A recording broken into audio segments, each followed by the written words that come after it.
Good afternoon. Right, it's loud now. Great success. My name is Casey O'Neill. I'm a vegetable and cannabis farmer.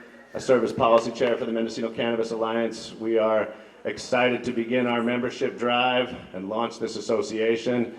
I'm very happy to have my money here to plunk down for membership. I hope you all will be doing the same. I look forward to a future of strong advocacy here and a thriving local cannabis industry. This event today,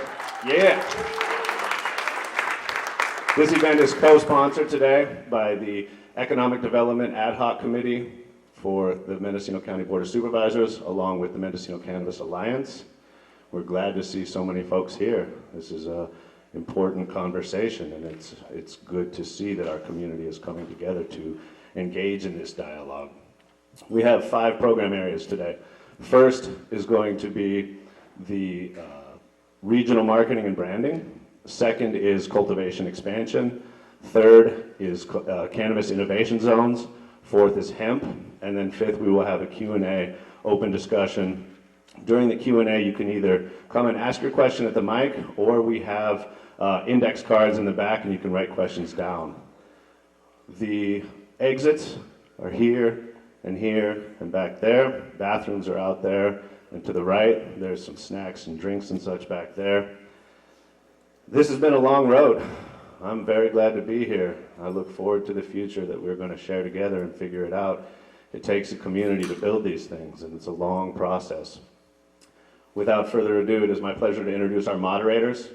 Hannah Nelson is a longtime cannabis attorney and a crucial voice for sensible regulations at the local and state level. Jude Tillman is the co-owner of Dragonfly Wellness Center, and is a crucial, critical medical cannabis advocate and a representative for patients' rights. Much love and great success, y'all.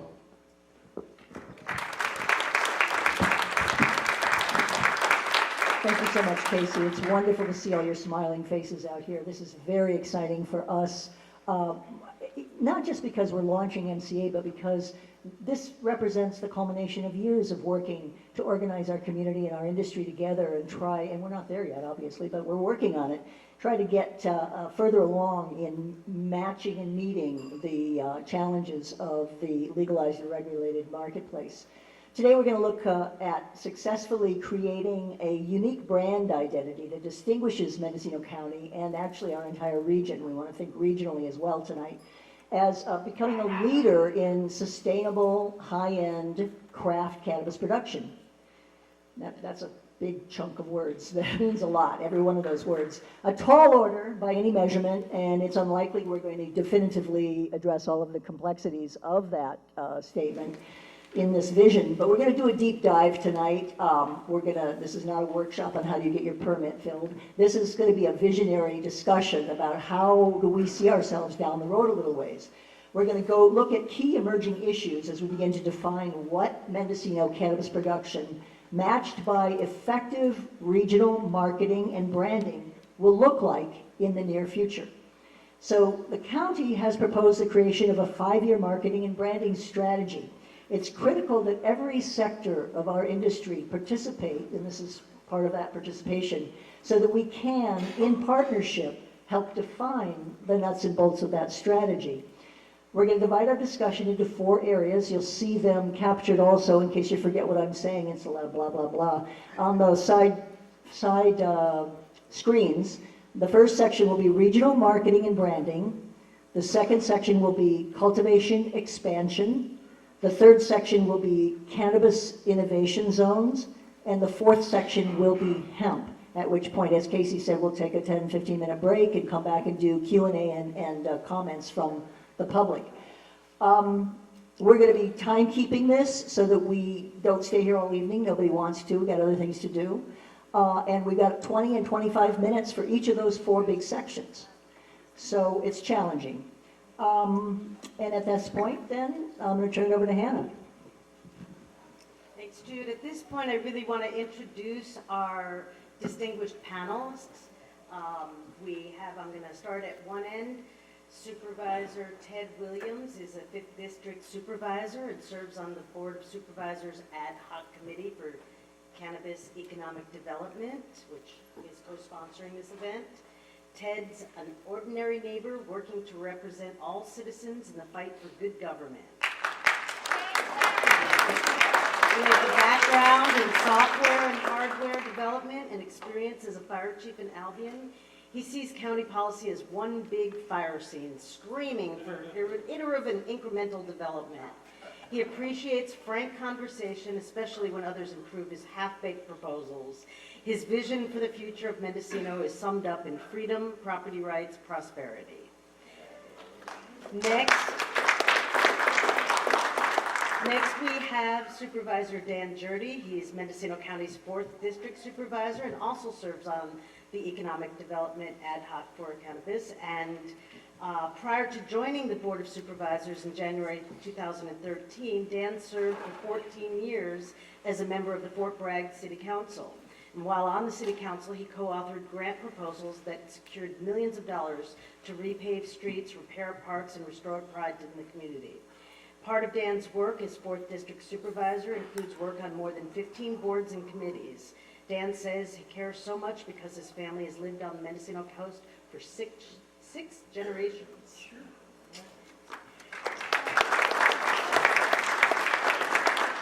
Next in our lovely lineup is, I feel like these are contestants. Brent Schultz has over 30 years. Brent Schultz is the Director of Building and Planning Services for Mendocino County. He has over 30 years of municipal government experience working with cities of Santa Ana, Anaheim, Ontario, and of course currently here with Mendocino County as the Building and Services Director. He has a diverse background working in planning and building services, redevelopment, economic development, housing, community development, HCD, and HUD grant programs. Brent has spearheaded many innovative projects and programs, and he loves Mendocino County, lives in Ukiah with his wife and cat, and he has 2 children and 3 granddaughters.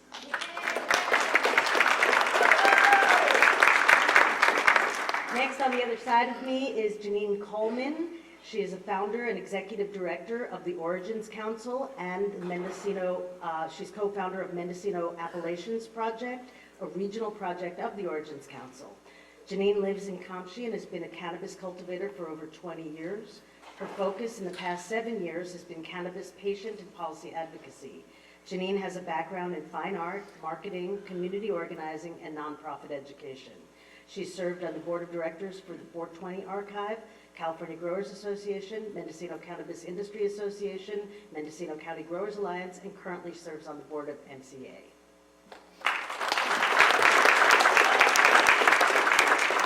And our final panelist is Del Potter. He is the Chief Science Officer for Leaf Holdings and Boxcar Manufacturing, located in Willits. His background includes the extraction, and I'm gonna screw this up, I know I am, phytochemistry of alkaloidal equatorial plants, the study of cross-cultural psychiatric interventions, the use of psilocybin mushroom in ritual healing ceremonies among Mayan groups, and here's one we can all relate to, the logistics of smuggling and transporting large-scale shipments of cannabis flower to Los Angeles, San Francisco, and New York. More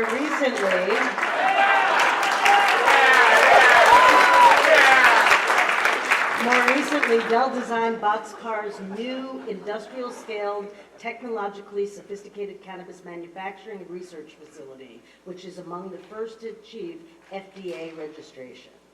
So welcome to all of our panelists, and thank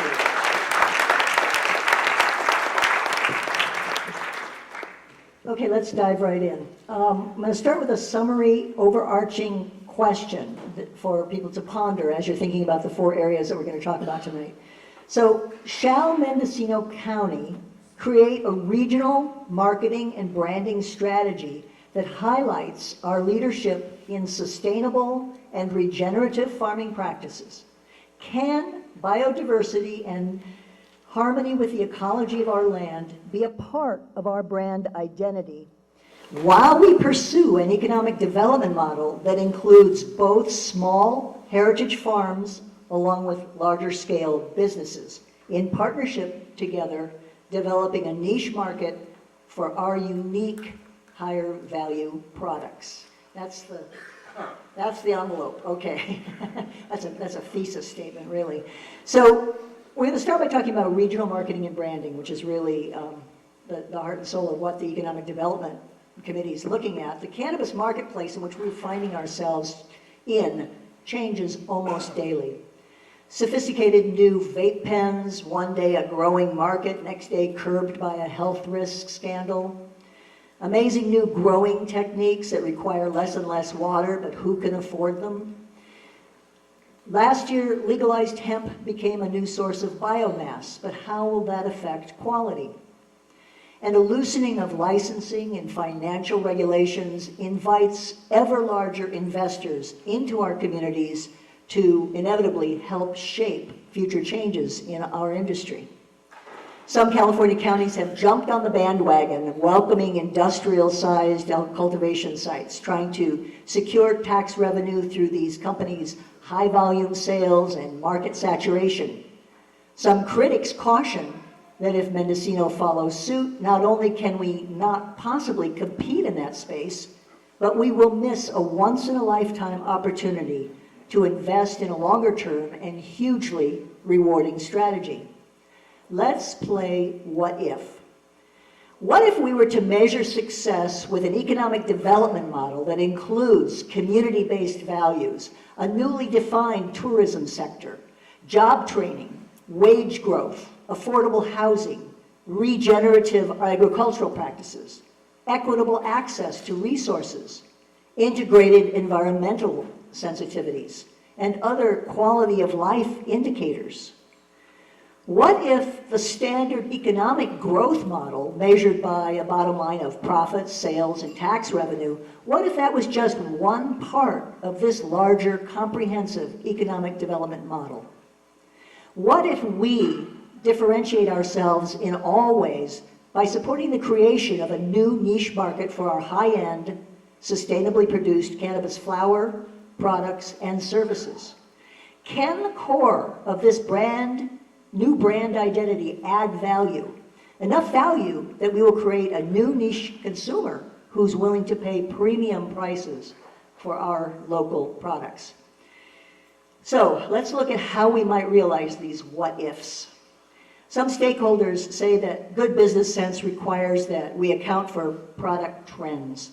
Currently, these include the move to extracted products, creating a far greater need for business biomass, than craft flower. Are the production demands that sometimes accompany scaling up means that are we able to protect the continued quality and care that mark the value of our cannabis flower and products? Is there anything we can do that maintains the value-added quality and care that we currently associate with our cannabis? So that's our first question, and to launch us in this discussion, I'm going to, lucky person, turn to Del Potter to give your input on that quality and care question. Can we maintain it, Del? Well, we're trying to address a very small segment of the market. Can you pull the microphone close to you, or else take it out? Yeah. We're addressing a segment of the market which is essentially outdoor flower. Within that, the connoisseur part of that market. Within that, the Mendocino Is your market. mic on, Del? On the top. Hello? Okay. So, my concern is that by kind of restricting our aims in that way, that we end up addressing such a small market that there won't be enough, capital generated by that market to make it worthwhile. The other thing that crossed my mind when you were talking is Supervisor Williams' description of his trip to Southern California and talking to consumers there and finding that so few consumers actually have any awareness of Mendocino County brands, distinguished from other brands. I happen to think that area is one of the most important areas for Mendocino County to develop that kind of brand awareness. I think if consumers don't have any idea of what distinguishes Mendocino County cannabis from other cannabis, then we have a real uphill battle. So you've got two answers. One has to do with telling our story and getting our brand out there. The other has to do with whether we can meet the quality demands that are required. Yeah, and really the other thing that I think that we have to measure what we do against, and that is the marketplace. We can have a vision for sustainability, for the kind of craft cannabis that we want, but if it doesn't fit into the marketplace, if it isn't what consumers are going after, it's going to be a failed project. Janine, would you like to jump in here? Sure. Well, first let me say happy harvest to everybody, and thank you for coming out in the middle of harvest. Appreciate it. Yeah, I agree with a lot of what's been said, although I feel that we're at a unique crossroads historically, that it's sort of a once-in-a-lifetime or perhaps multiple generation opportunity to actually drive the creation of a market. So by way of background, I worked for Whole Foods for about 12 years in the late 90s, early 2000s, and saw the development of that market, and I was in the marketing department there. And I think that once we move forward and have substantiated tools to really drive standards and quality markers, and can move forward with missives to really educate on the retail and consumer side, I think that we'll find that there is absolutely a market that really is concerned about the practices that are associated with the product, the quality of the product, the narrative behind it, the business practices behind it. So I feel that Mendocino County has a pretty substantial reputation globally, and I think that, you know, a lot of that reputation on the cannabis side, and also I think on the cultural side, is really built on our history of the back to the lander ethos and environmental protections. And so I think as we move forward and we leverage that narrative and protect our values in the process, we'll find that we can really tap into a consumer base that really, really is interested in that and would prefer to make that choice once educated about it. Of course, there's a lot of work that needs to happen on the market development side and the consumer education side. And I think that we can develop partnerships because I think that interest is mutual across the supply chain. It sounds like both things can be true. We have a global reputation, and then as Del says, people in Southern California have never heard of it. So Del did refer to, Ted, you're looking at what the market looks like in Southern California. You want to jump in here? Yes, sir. Is my mic off also? Yep, turn it back on. Is that better? Yeah.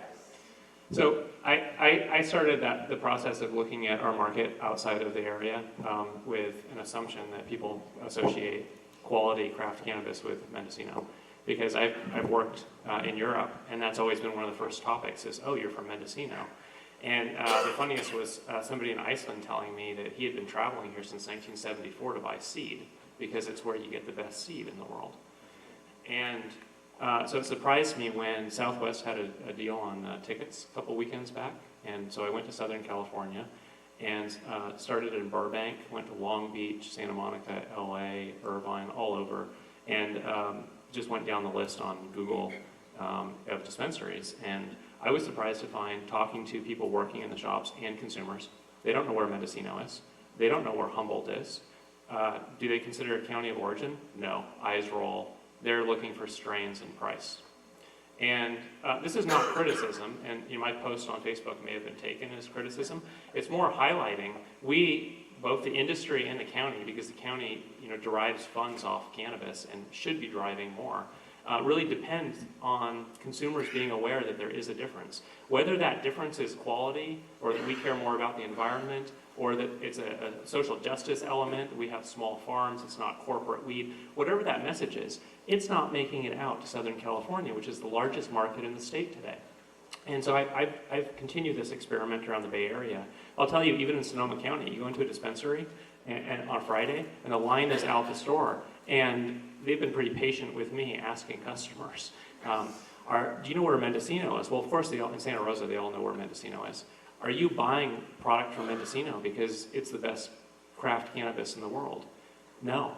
And it's hard to find our name. They don't even know where it comes from. They say they buy local. That's a problem that we need to address. And so Dan and I, this is a long-winded way to get to, Dan and I have been working on a branding, marketing, visioning exercise. We've been trying to pull in stakeholders from across the spectrum. And I know we've gotten some criticism, but you look around the room, we can't have this many people at a table trying to craft a draft document.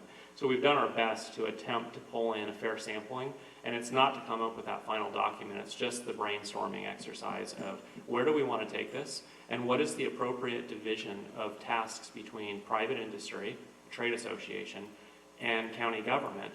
And I'm of the mindset, if industry can do it, it's probably more efficient, will happen quicker.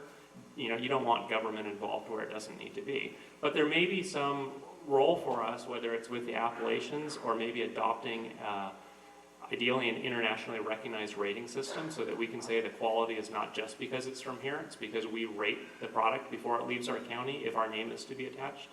And so I hope this session will help steer us a little bit in the direction of where the industry wants to go. Thank you very much, Ted. And we have a very short leash here. We're going to have to shift gears and turn towards the other aspect of regional marketing and branding, which is tourism.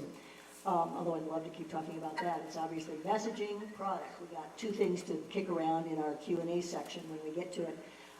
Dan, let me ask you, what else could the county do to help us shift the perspective and include cannabis as a central part of the draw for tourism to this county? So as we've discussed at our economic development ad hoc committees, the County of Mendocino supports a countywide tourism commission. And so the tourism industry collects a 1% transient occupancy tax fee of all tourists in the county. The county matches 50 cents on the dollar of what they collect in the county and in the cities. And but ultimately, it's up to them how they want to spend their marketing dollars. And we know that they've for a couple of years now been engaged in a conversation with the cannabis industry about including the cannabis industry in a marketing plan. But ultimately, they need to feel comfortable and confident that it's how they want to market the county. The county is not in any way stopping them from doing it. We're encouraging them to talk to the cannabis industry, but ultimately, it's an industry-led effort. I would say that do I personally believe that there's a story that a business can tell that helps that business? And I would say definitely. In my community in Fort Bragg, there's two good examples of that. One, a smaller but a smaller business would be Princess Seafood down in Noyo Harbor. They've got a fantastic story to tell. They're almost all women who are on the boat or in the business, and people, it's a fantastic business. They've got a market and deli. It's very popular. Another would be North Coast Brewery. I remember when Mark Riedrich and Tom Allen established that brewery in 1988. They could literally bottle 3 bottles at a time at that time. Today, they're now one of California's larger craft breweries in California and very successful. But I would also say, though, at no point did the city of Fort Bragg say, no, you've become too successful, you're too big, you can't get any bigger. So I think that's something we need to be mindful of, that although we want to start and support homegrown businesses, I don't think it's really the government's job to say, you've become too successful, you can't get any bigger. All right, thank you. And Brett, from your perspective, is there anything from the planning and building side and how we regulate the growth or the various restrictions or growth of both our cultivators and our small business people? In terms of luring tourism here, is there any way we can open up paths to direct sales, say from farmers to consumers, or more tourism events, such as big events like we lost the Emerald Cup, things like that? What would you say? Yeah, Judah, we're looking at our tourism-oriented ordinances, and we'd like to amend that and do some type of cannabis tourism ordinance. And it's one of our to-do lists. We have, just so you know, we have about 20 directives and 19 of them are from me. Yeah, and we're the good news is, and by the way, before we get going, could all the people who work for us in the Planning and Building Services in Cannabisburg, there's about 3 people here, stand up, Atlas, Nick, and Mark. They have been...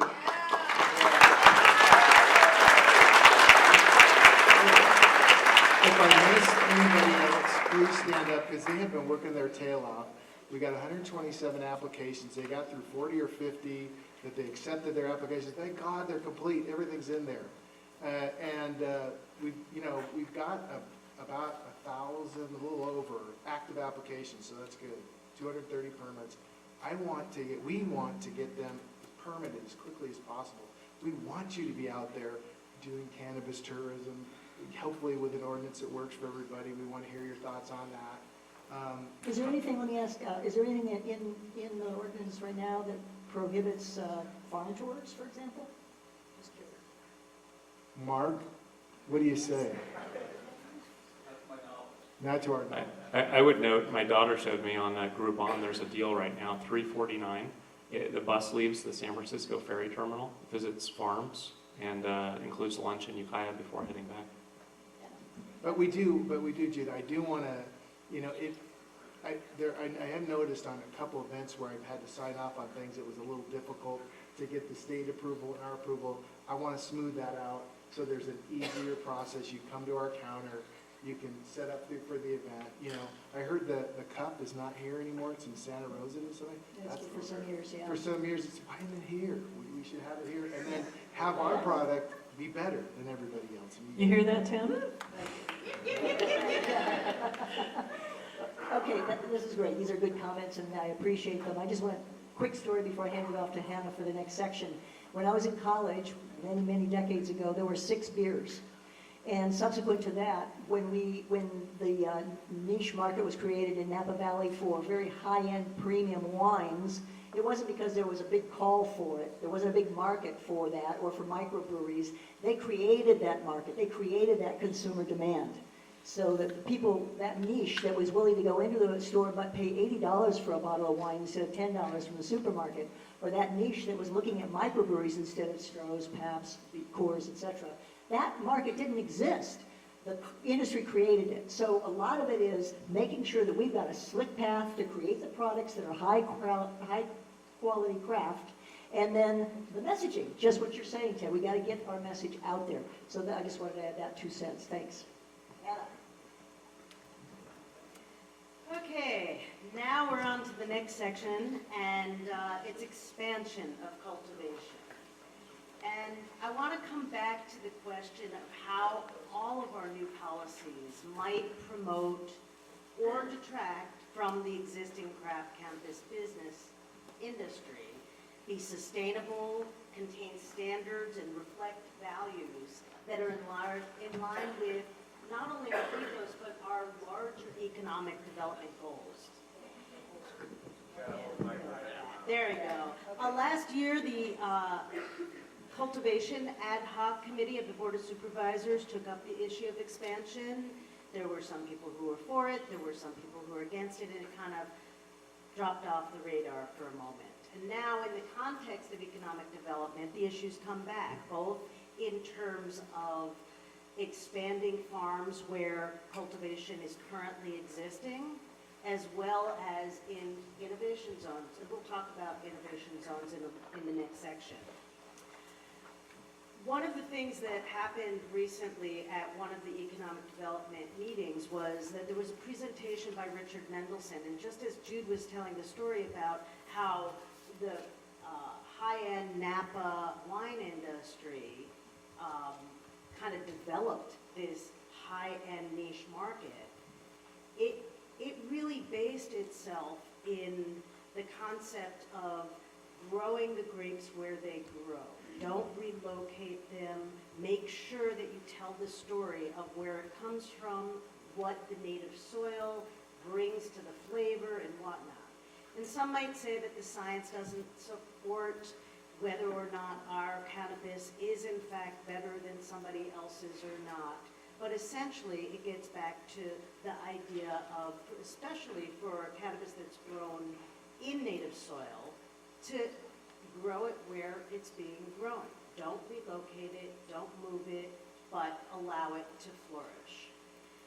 Under that context, we may have an issue of brand identity colliding with some of our other values, or nurturing our brand identity by allowing expansion where it's being grown now. We have heritage locations, and we've got to figure out, should we expand there or not? Never mind these innovation zones, and like I said, we'll talk about innovation zones in a minute. Should we allow for large-scale cultivation? And so I want to frame these next questions in terms of whether or not these expansion ideas would impact negatively or positively our brand identity, our history, our culture, our story that we want the world to know. So the overall question is does expansion meet our economic development needs and our story? And I'm gonna frame two subparts of that question to both Janine and Del to begin with. If we're highlighting and promoting Mendocino County as the birthplace and the epicenter of high-quality craft cannabis, would, in fact, expansion impact that identity? And if so, how would it affect our values regarding sustainability, regenerative agricultural practices, and also affect equitable access to resources, job training, wage growth, and affordable housing?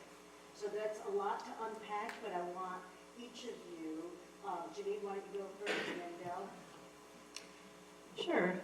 Well, I would say that not all expansion is created equally, right? And so it's a matter of what's behind that process and what informs it. And I would take that back to our values. If we're really looking at our brand identity, we're looking at our culture and our community, I think that, that's really a through thread for this conversation, I think in general, and the larger vision that we're all working to create for economic development. So with respect to the rigorous environmental standards that we have on the state level, with respect to, just in general, the regulatory framework, there's a lot of standards embedded that we all must comply with in general. And I think that coupled with our narrative locally in our region in terms of what we want to drive. We have the opportunity to really drive through the development of our industry and our brand, our values, and really set the for the industry moving forward and look to Mendocino County to drive regenerative agriculture. There are an amazing collection of regenerative agriculturalists here, and many of you are here tonight. And so I really want to say thank you for your excellent work, and what an opportunity to use our regional branding and marketing to drive that missive.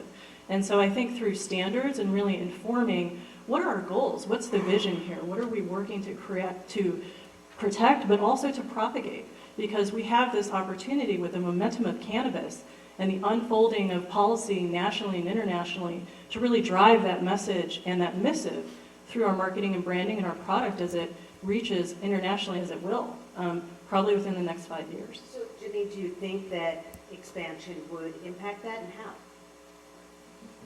I think it's inevitable that every variable would impact that. And so I think we have choices to make about where we're expanding, what zones we're expanding in, who is in the front of the line to receive that expansion. Are we expanding in legacy regions, which are by and large resource lands? I mean, there's some very specific challenges to that with respect to our local policy and CEQA and what we've got going on there in terms of our environmental mitigated negative deck. I think there's considerations about phase 3 opening and, capitalized businesses coming from outside of our community.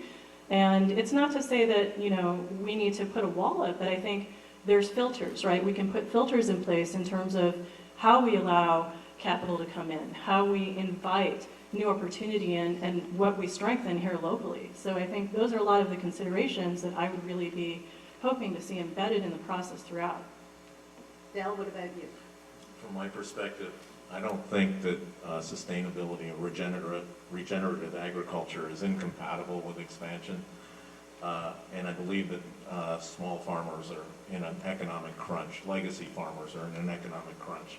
So I'm strongly in support of expansion, particularly for individual farmers who have already participated in this program. We gather biomass and flower product from all over the state, and it's not cost effective to visit 100 farms for a very small pile of stuff. It just isn't cost effective. So I'm hoping that we can move to a model where we can allow expansion, because I think it's the critical element that's going to allow Mendocino County to compete. Do you think it would affect quality, and if we're trying to be known as a high-quality craft epicenter, how do you think it will impact that? Well, I believe that the expansion that's being discussed is still very small-scale agriculture, even at its, at the upper limit.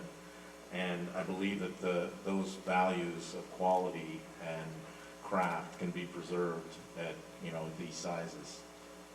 If it goes much beyond that, then it becomes more and more difficult. But I believe at this size, this is really what small farmers need. Brent, I want to ask you whether you think that if expansion, if it occurs, should it happen everywhere?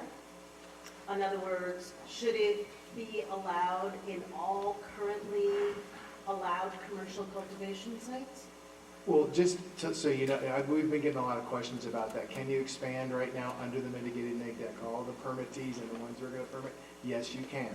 So, but we have to I guess I meant expand not up to the current limit, Yeah. but we're talking about going beyond the current limits. And my question is really whether or not something like a tool like use permit process or some other process to screen out, what might be Yes. appropriate or not. In that event, should we go ahead and talk about expansion everywhere where it currently exists? Yeah, we are looking at phase 3. I've been in about 3 meetings with our county council and our staff on looking at possibilities for expansion beyond the 10,000-foot canopy. Ultimately, though, that's a decision for the board to make, but we are looking at that, and it really depends on how the sequel comes back. It's probably, if in phase 3 to go beyond that, we're going to have to do use permit and some type of sequel, a negative deck or mitigated neg deck. Those processes take time to go through. Whether or not answering that question for a planning director, although I have an economic development hat and I've watched a lot of different markets in Southern California, and I told you on the phone, did you read that report on what came out from that BDS Analytics? The market by 2024 is going to be $7 billion. It's going to more than double what it is in California. So I wonder how is Mendocino County going to grab a part of that when you just stay under a 10,000-foot canopy? I don't know, Dale, tell me, don't we want you guys to grow and do better and hire people and pay better wages?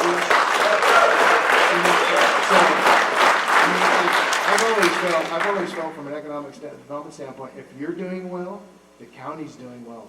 And if we're doing well, we can provide more public services. And we can do all kinds we can fix the roads, we need to fix our roads. And, I think, was it Ted that you were saying, right now we have 3 months of reserves? 3 weeks. Yeah, and it's just, that's not good. You want to have good reserves so when you have a disaster like our fires, we can respond and be a safety net for the community, and I think, I don't know, I'm just looking at the market. I think you have an opportunity here. If that's true, they say it's going to invert, that we're going to have more regulated in there when it hits $7 billion than the unregulated market. I understand why people they're in that unregulated market. It's very expensive. That's the fees and charges of the state are just extraordinary. I think, I'm not putting my brothers and sisters down over there, but I think everybody thought, wow, this is going to be great. We're going to be able to fund a bunch of public services, and maybe it was too quick for the industry. Probably was. So I want to turn back to Janine, something that you said a few minutes ago regarding being deliberative and taking the opportunity to really think about how these issues affect other considerations.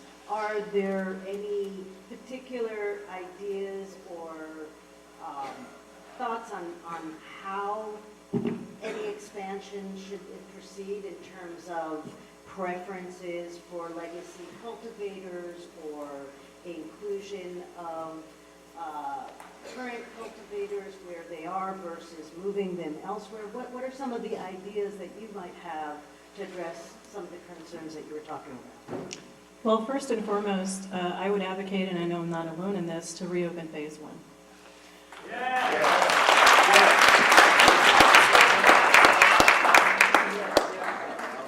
And you know, I'm cognizant that there's challenges to that, but I think that as we're looking at this broader economic development process, I think it serves us to really look at all the pieces in tandem, right? And so the mitigated negative declaration, there's other considerations tied to that. So that would be the first piece I would look at. And broader than that, I mean, it's an interesting question to navigate. So Del, what about you? Do you think that there are components that if expansion is embarked upon that should be contained in terms of whether it's voluntary rules or preferences or set-asides or any of that? What do you think about some of the ways in which expansion should occur thoughtfully? Well, I just feel like expansion should consider the economic situation of the small farmer right now. Most people have, spent a fortune on regulation. They're still looking to get a reasonable profit back and to see if they can get the capital together to keep going forward. There's a lot of things that takes place with the limitation on canopy size. One is that I believe it drives capital away from the county. If this kind of limitation exists here, why stay here when you can go elsewhere and stack licenses and, do a large cultivation project? It's just not something that, I think it's an obstacle that is really standing in our way. Do you think that there should be restrictions on how that cultivation is done, how that expansion is conducted in terms of maintaining some of the other values that the county has so far looked to in terms of environmental issues, as well as our craft model, the high quality model of the legacy farmers? I think the narrative helps a great deal, and I think it's an important narrative. But I don't think we need to place any limitations on expansion. I think we need to expand as much as we can under the CEQA restrictions. So I want to go back over to Ted. Ted, what are your thoughts on whether or not balancing this narrative, some of the resource questions, as well as the economic freedom issues? How would you balance those, and what are some of your concerns about how to address the issue of expansion? So I think everybody up here wants to save the small farmer. And I would add our whole board in that. Where the disagreements, what's that? What is a small farmer? Small heritage. I don't know how many people here have been cultivating since before 1980. Those are probably your heritage farmers, right? Everybody else is a newcomer. It's all about perspective. We have people who've been here generations. And, my grandparents sold their house on Main Street, Mendocino, commenting too many dirty hippies moving in. There's people who've been here for a long time, and they've kind of seen since before cannabis all the way up till now. And people who showed up, from Prop 215, are they heritage? So I think that it's part of the image, it's part of the branding, but I don't know that it's enough by itself. I think tying that heritage farmer to quality is very difficult. I've been asking people, let's get some Walmart of weed from Santa Barbara and do a double-blind sampling, and make sure that people in this county can actually tell the difference. Because if we can't tell the difference, consumers in LA certainly can't tell the difference. You can tell the difference, great. Let's do that test. For the record, I've tried to do this, and county council has told me, no, you can't spend county dollars on buying cannabis. Well, but with due respect, don't you think that the story, separate from whether or not a double-blind test would work, the story of the history and the legacy of starting the cannabis industry in the Emerald Triangle, as well as our attention to the environment and whatnot, don't you think that that's an imperative part of the story? Well, I think it could be. Today, it's not. Today, what I'm finding is consumers are buying based on price and strain. They're not buying based on our story. I would like to see an attempt. I think MCA is the right umbrella to carry that message forward and see if we can get somewhere with it. When we brought up the expansion, it was with the understanding that government moves very slow. And there's a potential when the national market opens up that we see a significant price decline. When you have Nevada and Arizona producing where they have cheaper labor, cheaper energy. Trash weed. Trash weed? Trash. Well, maybe today it is, but Tomorrow is wrong. the point is when you have them producing, I mean, if you took Del Potter and put him in Arizona, he would be producing a quality product. Some of why we have quality in this county is not because of the native soil. We have people adding bat guano and all sorts of other materials to grow cannabis here, right? It's not our native soil. This was a great place to hide it. What we have is we have a talent pool. And we don't want that talent pool overnight going elsewhere. And if we don't allow the expansion, we're going to see a lot of this talent decide they can grow in Santa Barbara and not be restricted the way they are here. So Ted, If- do you think that there should be set-asides for cooperatives or groups of small farmers together? Absolutely, and that door is open today. When we gave the staff directive, one of the elements was to favor or to limit to existing license holders so that we don't have outside corporate interests coming in trying to make a quick buck. Give that option to the people who are already here, who have already jumped through all the hoops, have run up hundreds of thousands to get into compliance. Let them expand. What I would like to see is co-ops. I would like to see farmers who need to scale up and they can't do it on their current land come together. And I know Brent is all ears. If you can get some folks together and come to him with a proposal, we're going to have planning look at that first. Can we limit to only that? Probably not. If Mendocino County is a place that allows expansion, we're not going to be able to say, well, Casey O'Neill has been here a long time. Sorry to pick on you. He's been here a long time. We're going to let him scale up, but not another business that came along in 2019. That's legally that's really hard to pull off. But wherever we can favor supporting our neighbors, we want to do that first.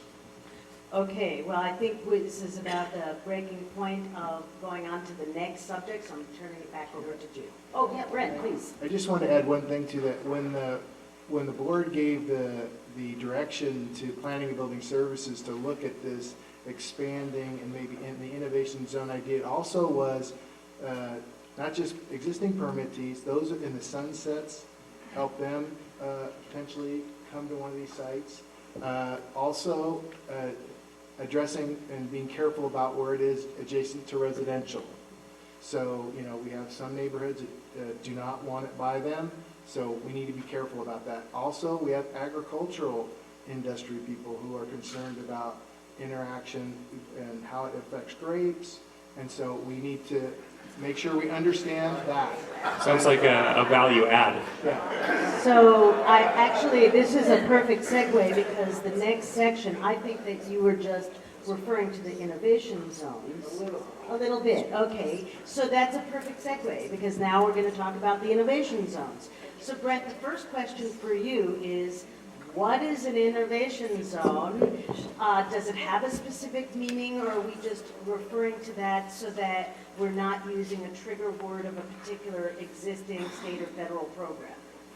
Yeah, when the item came forward, the board discussed about as far as an enterprise zone, and I've been trying to spin it away from that because that was an old California entity that was disbanded with redevelopment.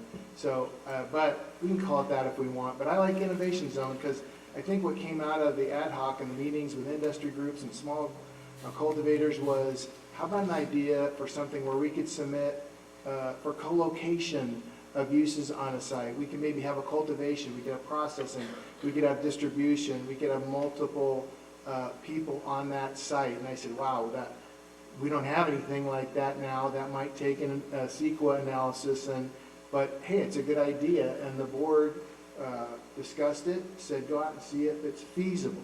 So that's kind of, but right now, just so you know, I've had like 3 meetings with groups that are interested in the idea, and I said, submit me your assessor parcel numbers, give me just a general, what do you want to do there? We'll sit down, pull up the big board, look at the zoning and general plan, and see if it would work there. So I like it because it's, just so you know, my background, I was always trying to make something on a site in a dead downtown, so the zoning code never worked. Nothing worked. The general plan didn't work. We do specific plans and EIRs. And we try to reinvigorate a dead place. So I like the idea, when you walk in my office, if you have a great idea and it's going to employ people and it's not going to hurt Mendocino County, it's going to be an a net positive, I'm gonna try to figure out how to get your project through the process. And Well, I'm if- going to come back to you in a second, but I want to read to the audience the directive that the Board of Supervisors gave, so that you have an understanding of exactly what was directed.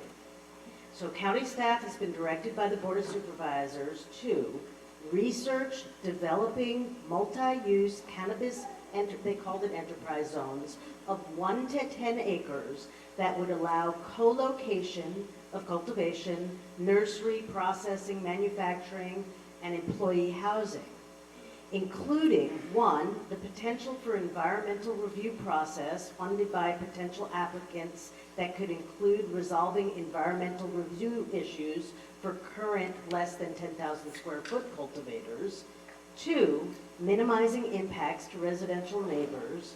3, the potential to encourage the relocation of current cultivators to more viable locations. 4, the potential for limiting applicants to those currently permitting or seeking permits in Mendocino County. 5, and the potential for minimizing hoop houses and other aesthetic impacts while promoting the production of sun-grown cannabis. So that was the specific direction, and that's the context under which we're talking about these innovation zones.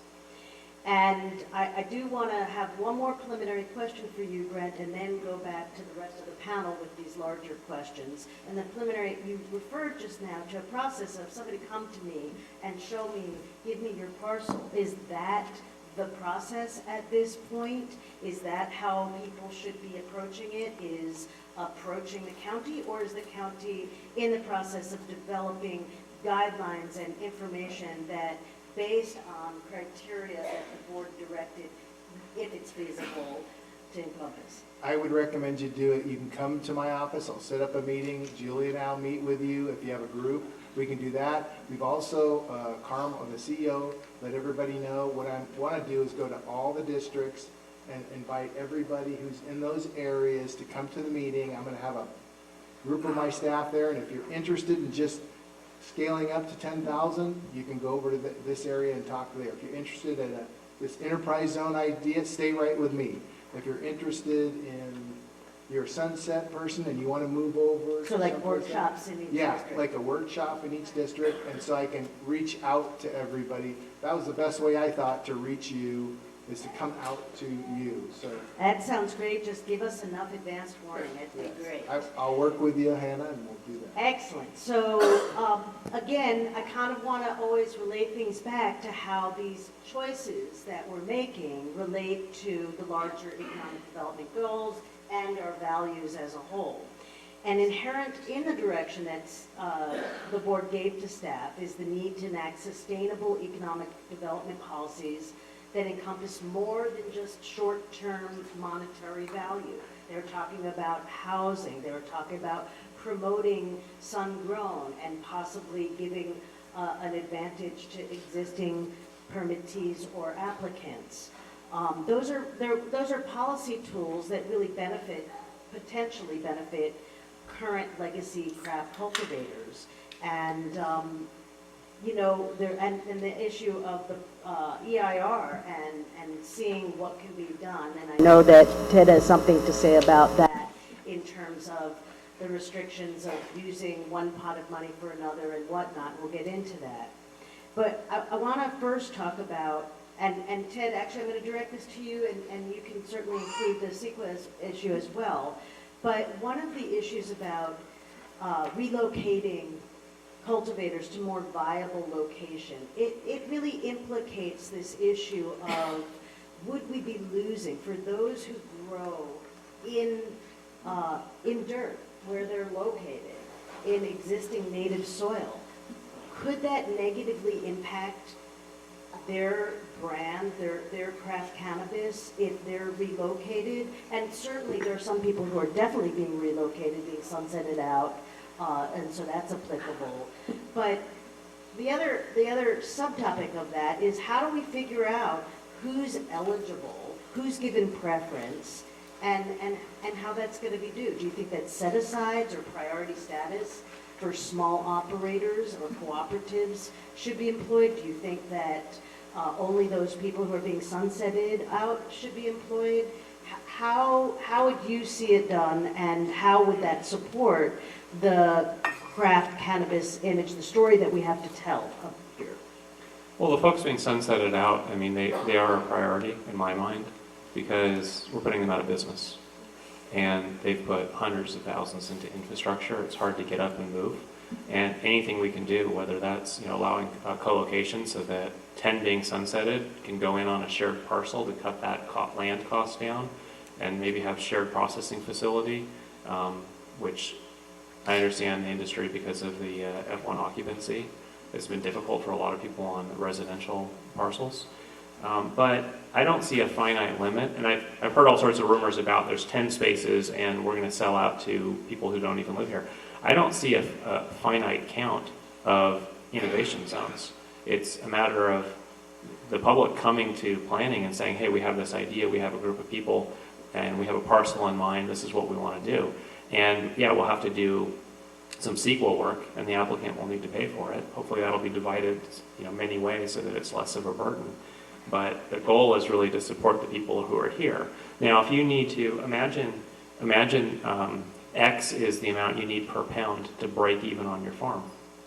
It's very difficult for us to do branch prediction and guess where the industry will be in 5 years. But public policy today is about where the market will be 5 years from now. If it opens up nationally and the price per pound falls below X, say it's 80% of X, cultivators in this county will be out of business if they can't scale up. If we wait until that day, we're going to tell you it'll take a year to 2 years to go through the EIR process and adjust the ordinance. People will get up and move. They'll be out of business. And so part of this, the reason to give staff direction is to be transparent. We don't know if we want 10-acre grows. And that's why we said 1 to 10 acres. The goal here is to do this research once so that we have the feasibility, we know what's possible, and then decide what's the right policy. When do we want to allow it? But I want to be careful that we don't move. We know we're going to move slow. We don't want so much latency in the process. By the time we figure out we need larger grows to compete with other states, that we're locked out. Janine, what do you think about the idea of putting an emphasis on relocating existing cultivation? And I'm going to move off of cultivation after this. So I heard a rumor that cannabis is an agricultural crop. And the reason I bring that to the fore is because when you look at our general plan and you look at how agriculture is zoned and the provisions that we have in the general plan, it's very different than what we have for cannabis. And there's a lot of considerations around that. I see that Supervisor McGowan's in the audience, and I want to thank him for his legacy and his work with the 9.31 program, and also Julia Carrera, your work as well. And the reason I bring this up is because Mendocino Cannabis is a pioneer in cannabis policy reform. Let's keep that mark and keep driving it. And so when we look at the general plan and we look at our zoning provisions and we look at all of these issues that we have open right now, I think we're edging our way towards an ordinance 2.0. And with an ordinance 2.0 comes considerations around more environmental impact analysis. And I think revisiting what we've got in terms of our zoning provisions, particularly for legacy producing regions and resource lands.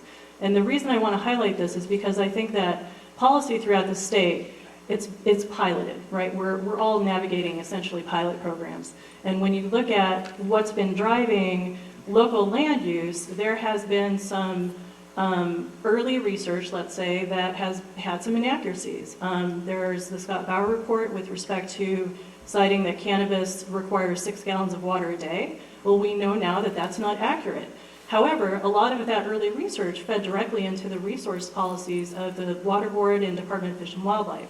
And that narrative has been really shaping and affecting local land use policy.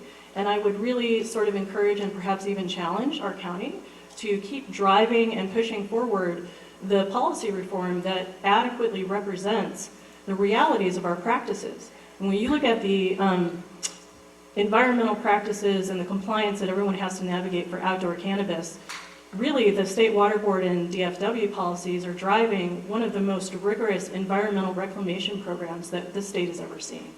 And so the whole property being jurisdictional I mean, that's, I think, a cause for some very serious redress when we look at relocation type of programs, right? So Humboldt County has the RRR program, the Retire, Restore, and Relocate. And I really want to caution us to go down that path when we have an amazing legacy and the majority of our legacy producers are in resource lands, and with compliance and what we have, I think they're excellent stewards, and I think that speaks to the history and legacy of Mendocino County as environmental stewards.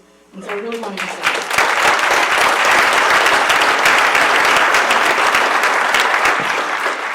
Del, do you think that applicants with more resources who want to increase production should subsidize smaller operators?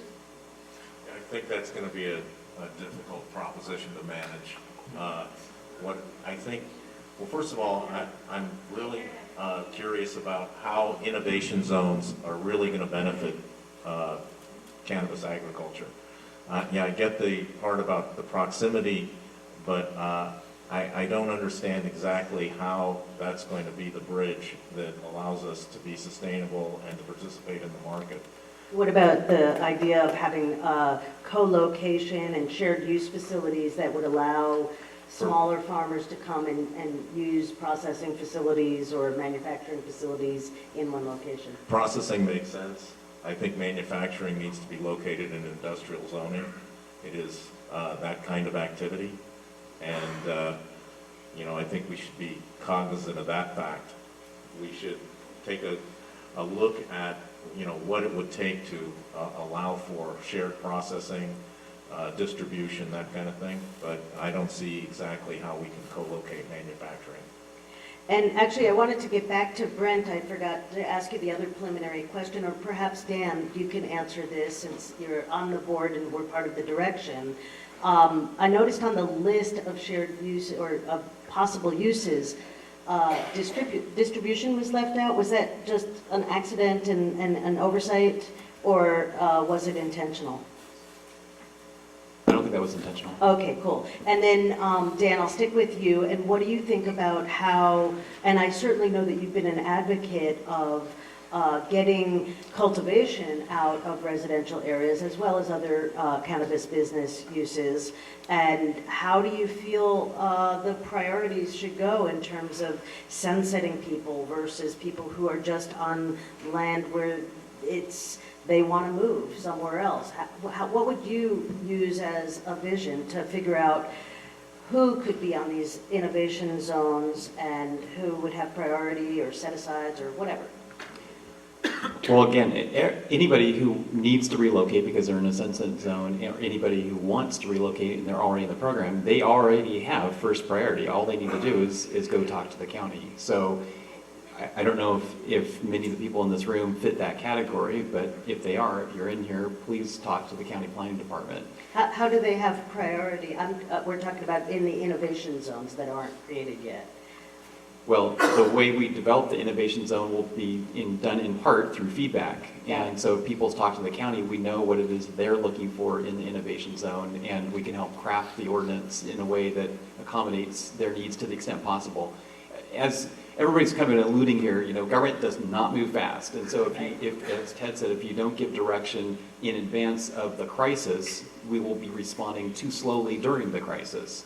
So what we're trying to do is be transparent, announce what we're intending to do, the general direction we're trying to go into, but knowing that government does not move quickly. There's a lot of public input that comes in from people who probably aren't in this room right here, and who need to be heard in that process.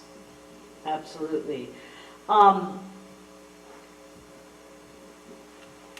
Ted, do you think that all sectors of the cannabis industry should be included in these innovation zones? And how would you determine which sectors and size get included? I think the goal here was to have, maybe it's called an innovation zone. I was seeing it as a deregulated zone. A place in the county where it's not up against kids playing in the backyard. Not, you know, you don't have to drive through a residential neighborhood with a delivery truck to pick up material and haul it out. Because the board represents about 90,000 people. not all of them are in favor of cannabis. And so keep that in mind, when you show up to representing cannabis, we're also looking at it through the eyes of, well, there's some people who live right next door who don't want to see it. And so this is a way, hopefully, to make most people happy, and that we're doing it, the county will see some revenue from it, and it's situated on a property that's appropriate, that is essentially an industrial project. And given that it's an industrial location without residential neighbors, well, let's let everything happen there. Distribution, manufacturing, volatile extractions, one place where the industry can come together and deal with a little bit less stringent rules than they would experience on their rural residential property. But where we could use your help is explaining to the people who aren't so enthusiastic about cannabis what they get out of it. If we have an ambulance shortage in this county. Supervisor McCowan and I are working on what's a crisis. There's times, whether you're on the coast or you're on the 101 corridor, where you just don't have an ambulance available. Imagine if the cannabis industry were scaling up and doing so well that you could help fund an ambulance, and you have donated by MCA on that. That starts to buy support from the community. That they're, public at large is, whether they love it or hate it, they see, hey, some potholes are being filled, there's an ambulance that's on the road. Cannabis is providing for all people. What? Say that louder. Well, I think that there's a lot of specific questions about the whats and hows and what the process would look like. I think that it's important to start this dialogue and get the feedback. We are going to need those workshops where specifics, because I know that people are asking the questions of, what am I supposed to do? How can I become eligible? Who's going to get preference? How are these priorities going to be worked out? It's in part because our effort to be transparent and come forward with a high-level concept, just a concept. We don't know the exact details. Don't go talking about who's going to be left out or that we're selling out. Because the reason we don't have specifics in there, it's not to hide it, it's because we wanted to show up with a concept and then move forward with transparency, bringing the community into the discussion. And I imagine the discussion will take months, and we'll have all sorts of public sessions where you can give input. Excellent. And if I could, Please. I don't know if I can, I'm trying to put it into a word picture for you guys, because I felt this when the idea first came out.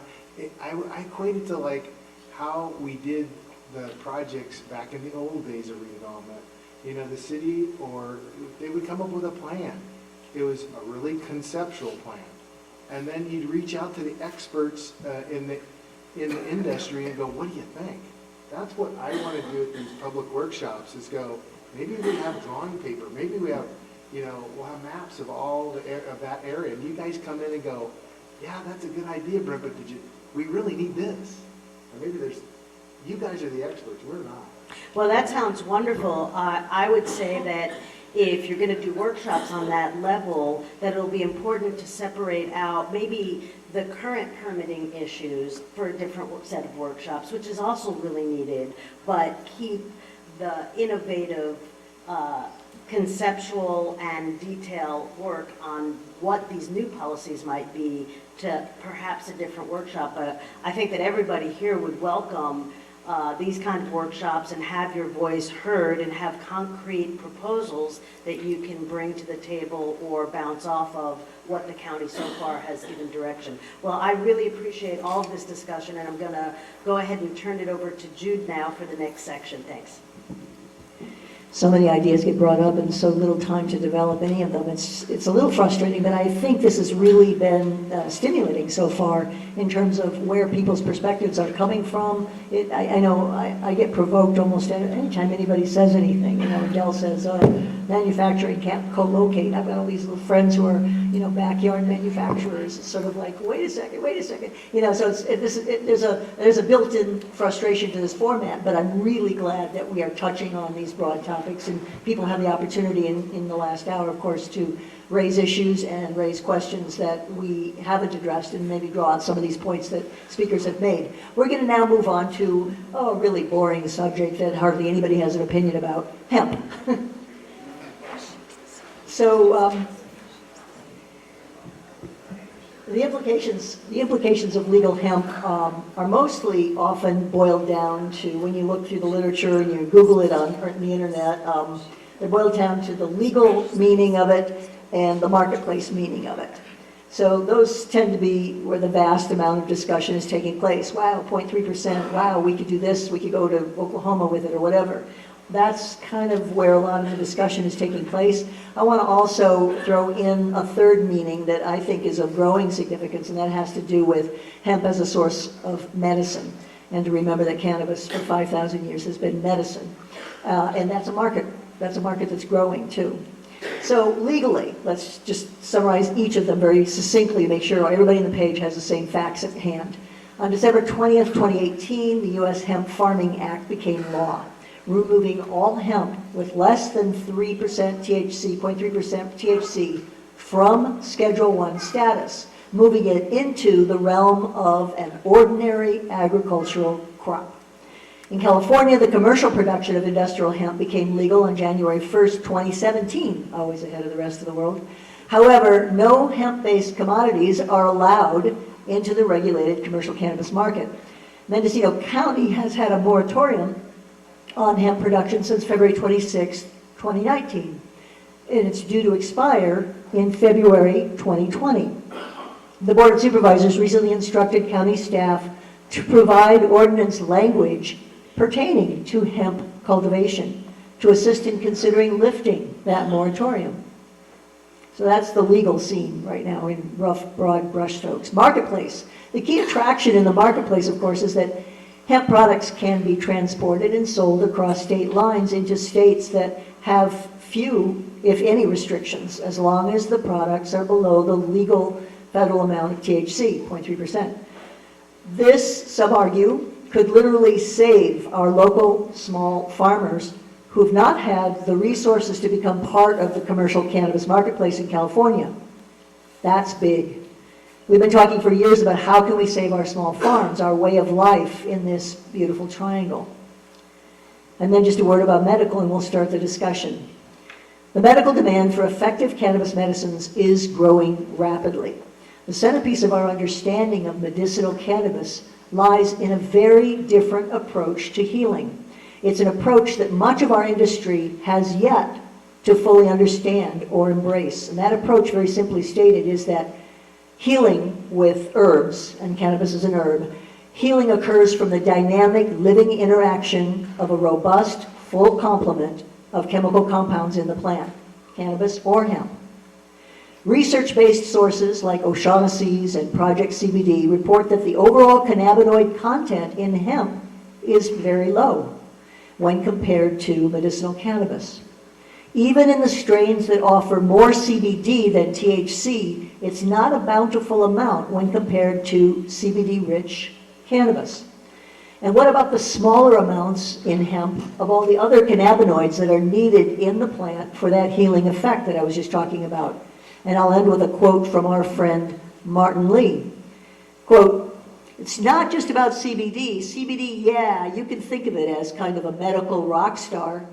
But when you really get down into it, it's the combination of CBD and the other parts of the plant. That's really where the magic is," end quote. So let's talk about hemp. Is it a savior or a scourge?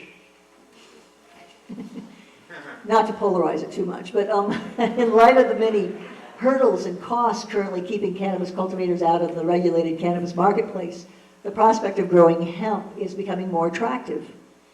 Viewed by some as a possible savior for our small farms. Would allowing, and I'm going to turn first to Del and Janine if you want to jump on, would allowing hemp cultivation in our county diminish the value of our sustainably grown high-value cannabis? Del?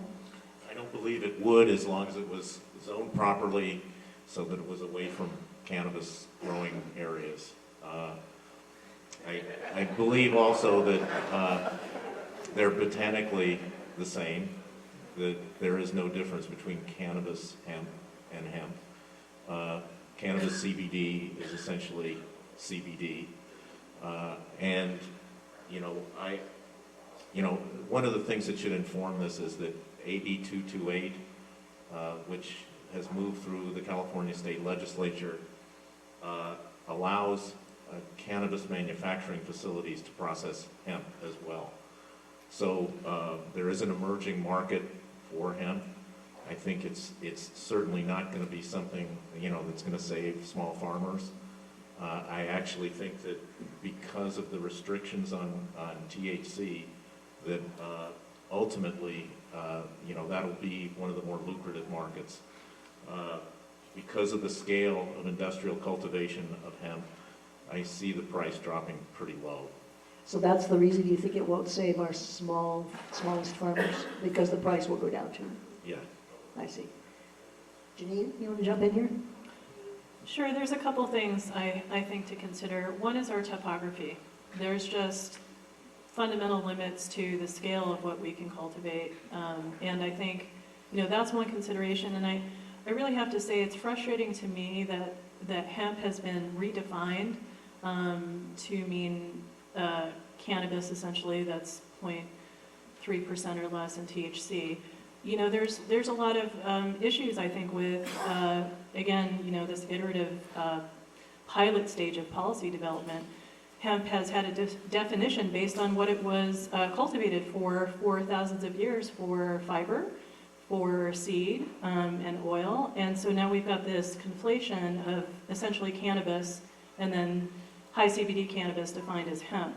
And again, that goes back to the issue of, you know, one is regarded as an agricultural product, one is an agricultural crop, and then we've got these issues, again, that come down to land use, right, and zoning issues. And so I think that there's opportunities to explore, but again, looking at, you know, what the impacts are, and again, really prioritizing our legacy craft producers. And one of the concerns that I have has to do with our cultivars.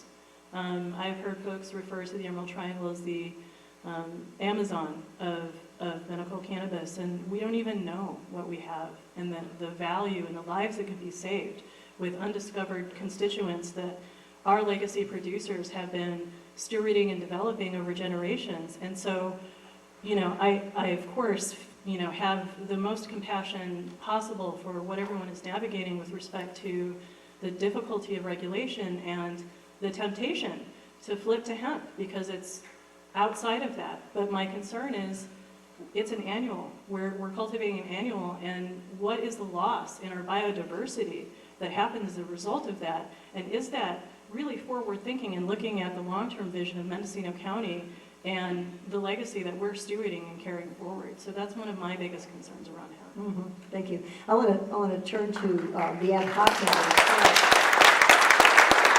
And either of you can take this on the ad hoc committee. Dell seemed to think that if we can just protect against cross-pollination, you know, and sort of mechanical protections around our existing cannabis, and it's been brought up by critics that cannabis farmers are as afraid of hemp farmers are as afraid of cross-pollination as cannabis farmers are, so it works both ways. So, I mean, is that really an answer that, you know, gets into, you know, as you're crafting a hemp policy, is that going to fix the problem? Well, the very fact that we have a moratorium on hemp, industrial hemp in Mendocino County shows that we are taking a precautionary step here. You know, we are not just jumping into it. But that being said, we want to know what would work if something could work in Mendocino County, because we have heard, it's interesting the terms being used at this table about heritage farmers. Well, there are other types of heritage farmers in Mendocino County who've come to the county and said, hey, we've never cultivated cannabis, we've cultivated pears or grapes or whatever, and we're interested, now that the federal government has permitted industrial hemp, we're interested in the idea of potentially having industrial hemp on our property. And so, you know, we're trying to respond to all factors within our community, but at the same time, we're definitely not wanting to adopt a policy that's going to, you know, wreak havoc on the cannabis industry. So we're trying to identify this fine line. Is it strictly a question of, you know, keeping them apart from each other, the crops, or is it more complicated than that, as I think we were hearing from Janine? Ted? Well, I think The last time I had heard anybody seriously discuss growing hemp in Mendocino County was when Ralph Nader was down the road in Hopland. That was a while ago. During the Prohibition, we were talking about all the benefits of hemp. And, we talk about environmental impact. Well, the environmental impact is in not growing cannabis and not growing hemp. It's a net win for climate change. Where a plant is legal federally, it's legal at a state level, the irony that we would go making it illegal in our county, I just think it's the wrong role for government. Our role is to regulate, to make sure that the two can coexist, that we have the best model across the nation for THC cannabis and low THC cannabis growing side by side. Does that mean shoving it all in one corner of the county because we need 10-mile distance? Perhaps. And that's why we wanted to be transparent and just give direction to the ag department to come up with a good policy, rather than waiting until January to say, hey, this moratorium expires in a month, what should we do? Let's start now, make sure we have that ideal policy. And I think it's an added benefit is it normalizes the plant. It's the same plant. And for the Farm Bureau to show up at our meeting side by side with MCA and articulating the same message, I think that's really powerful. We have traditional ag in the room wanting to get involved in growing cannabis. And so dissolving those factions, having one unified message, that alone is valuable. And that's kind of what convinced me that we should move forward with it, at least discussing it. I mean, just riffing off of something that you just said about, if the state legalizes it and the feds legalize it, how could the county not? It'd be kind of silly, is basically what I was hearing. Actually, well, is there something that would, okay, Janine, go. I just want to jump in on that real quickly, because while the Fed has legalized it, there's a sort of unfolding, again, we're in iterative policy development, right? And so California Department of Food and Ag has to develop their regulations. They have not yet, and submit that plan to the USDA. And then we've got an international situation going on where the Commission on Narcotic Drugs is meeting in March to consider rescheduling within the international treaties cannabis, and they're regarding high CBD hemp as 0.2%. And so I think that really highlights that we have these differentials going on, and as we're looking at our development for our local policy, is this a short-term consideration or is this a long-term consideration, and is there viability for the long run when we have all these moving parts and pieces and we're not really sure where those larger regulations land yet? Yeah, I think that's a good point. We have to look really down the road, but I want to reference back to the umbrella that over this entire discussion this afternoon. Will it detract, or could it detract from our branding and marketing and telling our story and creating this presence in the international, national, and statewide marketplace of what it means to be from Mendocino and from our region? Could hemp negatively affect that in any way? Does anyone want to? Yeah, well, it potentially could if we don't have a good policy. But another element there is how many in the room are today MCA members or plan to become MCA members? So that's about half the room. I want all the hands up. That's really significant to have for the members to elect their own board and have a unified message coming forward to the county, also to the state, to lobby for policy changes that need to happen. That's really the job of industry. And in every area we've been trailing behind. The state came up with a regulatory scheme that doesn't work for us. The county has struggled with an ordinance that was written before the state figured out what it wanted to do with CEQA. We're constantly making changes to it, and the industry association, frankly, has been too weak. And it needs to be funded. There's work like the heritage marketing effort. It's a fantastic idea. Let's do it. It's not for county government. If you want us to do it, we're going to have to tax the industry. And then we're going to be criticized for being wasteful with the money, and I'll probably agree. And whereas if you raise it with an MCA, nothing's stopping you. Get out there and see where that message goes. And if you find that message will be diluted with hemp, maybe we slow down on hemp, or maybe we change the model of how we regulate it. But there's a fear that if we don't do anything, that the rate we're going, we're going to be left out. Today, Janine did the work. Today, our county supplies 7% of the state's legal cannabis. 2 Santa Barbara farms produce as much as our entire county. And I hear that their quality isn't the same. I want to see it side by side, because consumers will pay, if they're paying $500 for ours, maybe Santa Barbara's is worth 400. But you're not going to get an order of magnitude. I don't think you'll even get a multiplier in there. It won't be that ours is worth 500 and theirs is only 250. That margin will narrow. And so it's really critical that if we want to maintain a value add, that we have this branding, that you get started on it yesterday. I think that's true, but we're also hampered by the fact that there are still regulations in the state and the feds that are coming down the line, so it's tricky to get started on a policy statement right here. I'm gonna shift gears a little bit. If I could tail on that, I know I'm over my allocation. I looked at the math. If we were to levy 1% of gross sales, we would generate about $260,000. That's not much of a marketing effort. I think you need at least $1 million. That's a 4% tax on the industry to pay. I don't think, what I've heard is the industry mostly doesn't want the county involved in that levy process. I have suggested something like the Business Improvement District of, let's have an elected board of 5 from the license holders and perform that levy and let that board decide how to spend it. So it's really the industry driving, because we could collect the money, whereas MCA trying to collect it on a voluntary basis or from dues. Do you think that'll be successful to raise enough money to carry out this marketing effort? I'm not answering that question. But let me just shift gears a little bit. You have to answer. Okay, there you go. Yes, I do. I do think we can. Anyway. Let's do it. There's something else that's going on. We've had a Vapegate crisis. And so in light of those recent scandals around that rising market for vape pens, we're going to see some big regulatory changes in states, state by state, and the feds are going to require that hemp, all vape products are going to have more stringent testing requirements. If they want to drop the bans in many states, that's what's going to happen. So the question is, and I'll start with you, Del, won't full integration into the commercial cannabis marketplace with track and trace and all the other components soon follow if you've got to have more rigorous testing of hemp and any vape products? I'm not sure how you're going to manage track and trace with hemp, but it seems like an inevitable conclusion. It's going to be difficult, but the testing is absolutely essential at this point, especially if manufacturers want to include hemp formulations in the products that they make. We're going to have hemp, come up to the same standards that cannabis has in order to go forward. Other comments about the regulations changing the nature of hemp market? Yeah, instead of calculus being at the top, it should be statistics at the top. I mean, we all know this is ridiculous. You look at the numbers, and there's a lot of other aspects that should be addressed before Vapegate.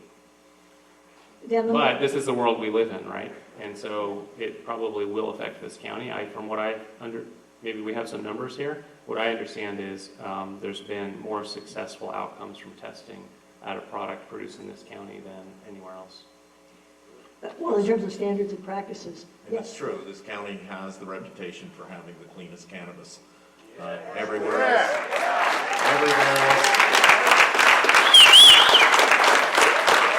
So is that an aspect that we could be building branding on? Yes. It absolutely is. Everywhere else has the legacy of conventional agriculture. They're either near conventional agriculture, or there's drift, or they have it in the soil and the water after years and years of conventional agriculture. With our I'll be asking the questions here. With our phase 3, we're trying to get new cultivation on ag land. Is that a mistake because of the drift of herbicides? I'll just say that their heavy metals are, present in large amounts in the soils of Mendocino County. Right. And if you're going to be using native soils, you're going to be running into heavy metal contamination. So you both just anticipated my next question, which is, will the standards and traditions and practices of cultivation and production be dropped, lowered as a result of expanding of hemp growth? So we're starting to get into that. I just think that the same rules that apply in terms of manufacturing to cannabis will ultimately have to apply to hemp. You're talking about greater regulation, you're talking about sending hemp into the kinds of obstacles, some people call them, that we face in the cannabis marketplace. I don't see it as an obstacle. I see it as an enhancement, as a standard, one of the standards that Janine's talking about that we need. That's one of the best things I think that California did, was mandate testing down to the parts per billion. Well, even beyond testing, it looks like it's a slope, I'm just, devil's advocate here, a slippery slope in which costs are going to go way up. I mean, right now, what's most attractive about growing hemp is it's a lower cost. Yeah, but what we found through the experiment in cannabis testing that the state undertook over this period of time, what we're finding is our agricultural crops are a lot dirtier than we ever thought. And, cannabis is just the canary in the coal mine. Right.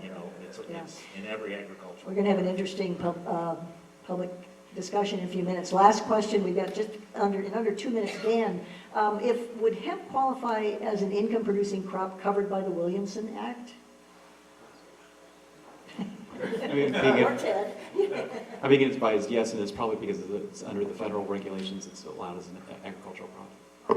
Could this then change to the current designation of cannabis? Well, I think one of the things that should change is when we have hemp growing in this county side by side with cannabis, we need to go to the state and point out, the feds just came up with a regulatory system that works. Register with the ag department, I mean, it's lightweight. And it's the same plant. We're regulating two different ways. Yeah, we want the testing that cannabis has on hemp, but we also want the low barrier to entry that the non-THC has. Thank you. Yeah, If I Janine, could go pose a ahead. question really Yeah. quickly. So if the product is being cultivated and processed for human consumption, the testing, of course, we're seeing this parity.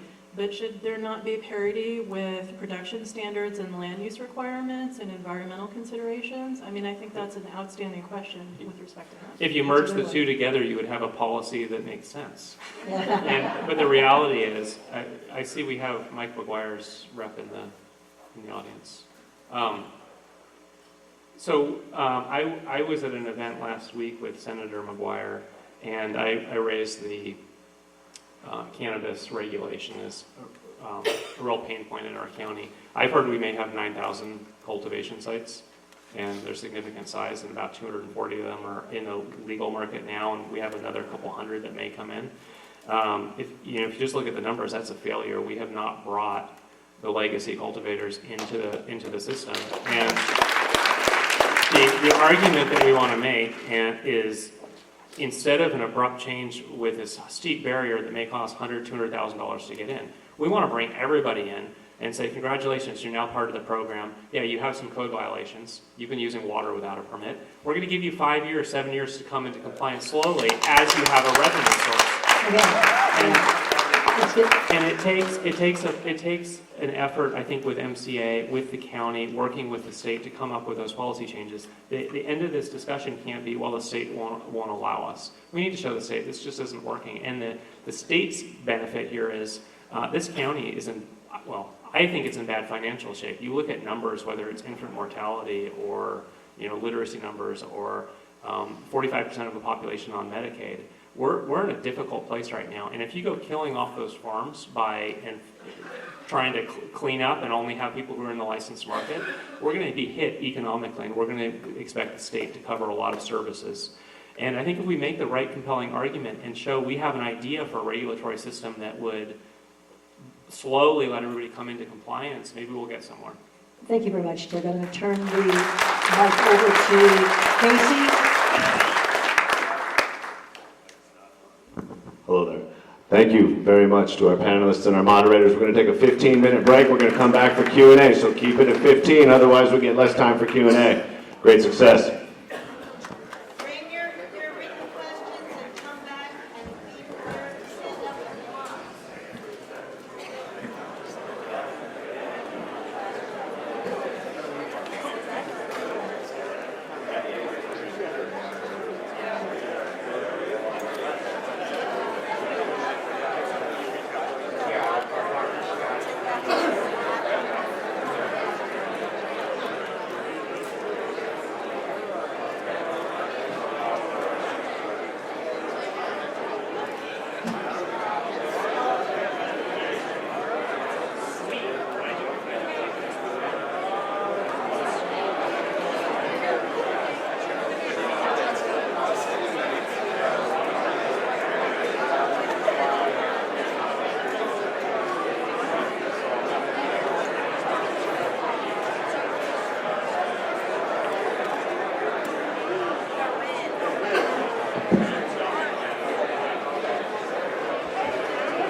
If anybody has a card that they filled out, I'm up here at the front and can collect it from you, and we'll try to get it answered.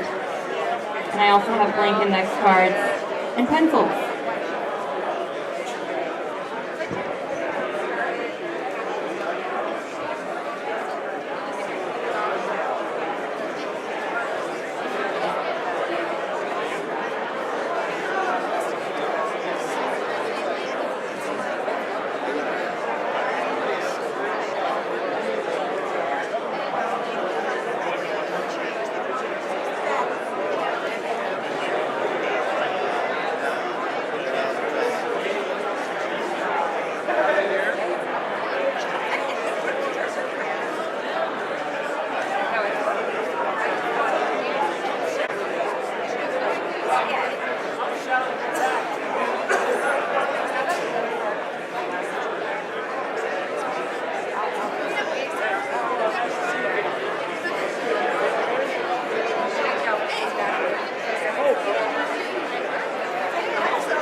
where we're going to grow.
All right, let's bring it back in.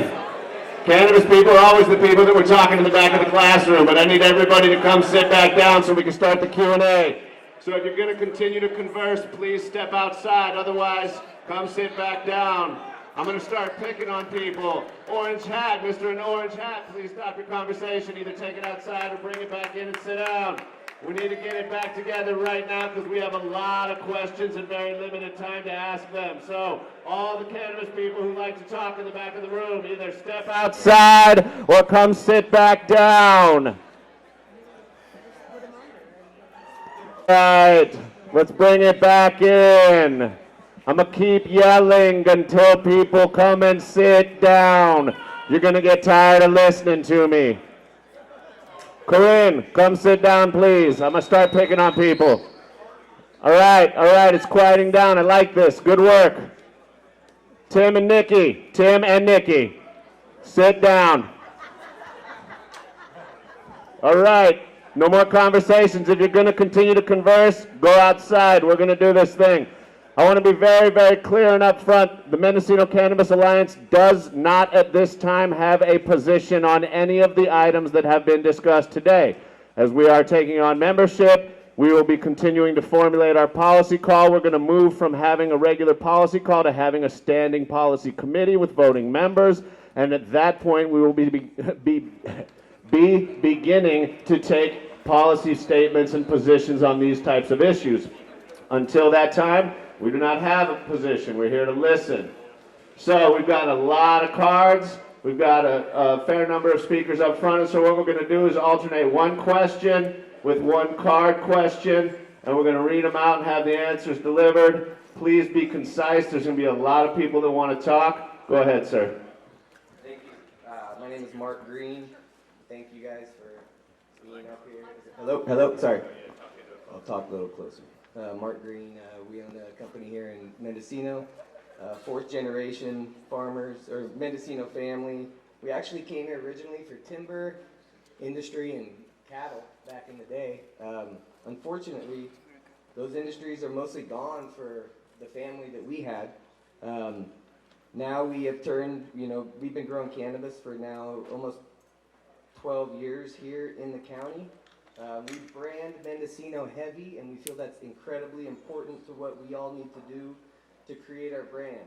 Now, to say that small batch is a certain size, we have to be clear that quality is quality, regardless of how small or big. You can have 2,500 square feet and still create not very desirable product. And then you can have 20 or 40,000 square feet, and you can still create a very, very valuable product if you know what you're doing. So, my biggest thing, and it's been going on for a long time, is this issue of rangeland and people not being able to grow, expand, or cultivate on rangeland. This rangeland seems to designate cattle or like free-range cattle on this land or some type of other industry. Most of the land in this county that is not being grown on, that is the best growing land, is rangeland in this county. It's not lowland agriculture. It's not in the valley. If anybody has driven through Willits or Laytonville any morning or evening, it has socked in with fog. Every morning, almost in the winter and summer, spring and fall. So if you guys are trying to pull everybody out of the mountains down into the lowland valleys, you're creating issues for all the farmers, the legacy farmers we're trying to protect. We need to be able to expand. If we're on rangeland, if you're on any type of land, you need to be able to expand to compete with other companies in this state, not compete with other farmers in this room. We don't need to all be 10,000 square feet and all vying for this little bit of shelf space on hundreds of dispensary shelves across the state. We are competing against Santa Barbara. We compete against Monterey County. We compete against all these places. Sorry. So we need to be able to either rezone rangeland or open rangeland up for everybody to be able to grow on it. We also need to be able to have professional foresters in to do certified timber plans to remove timber if we need to expand our cultivation.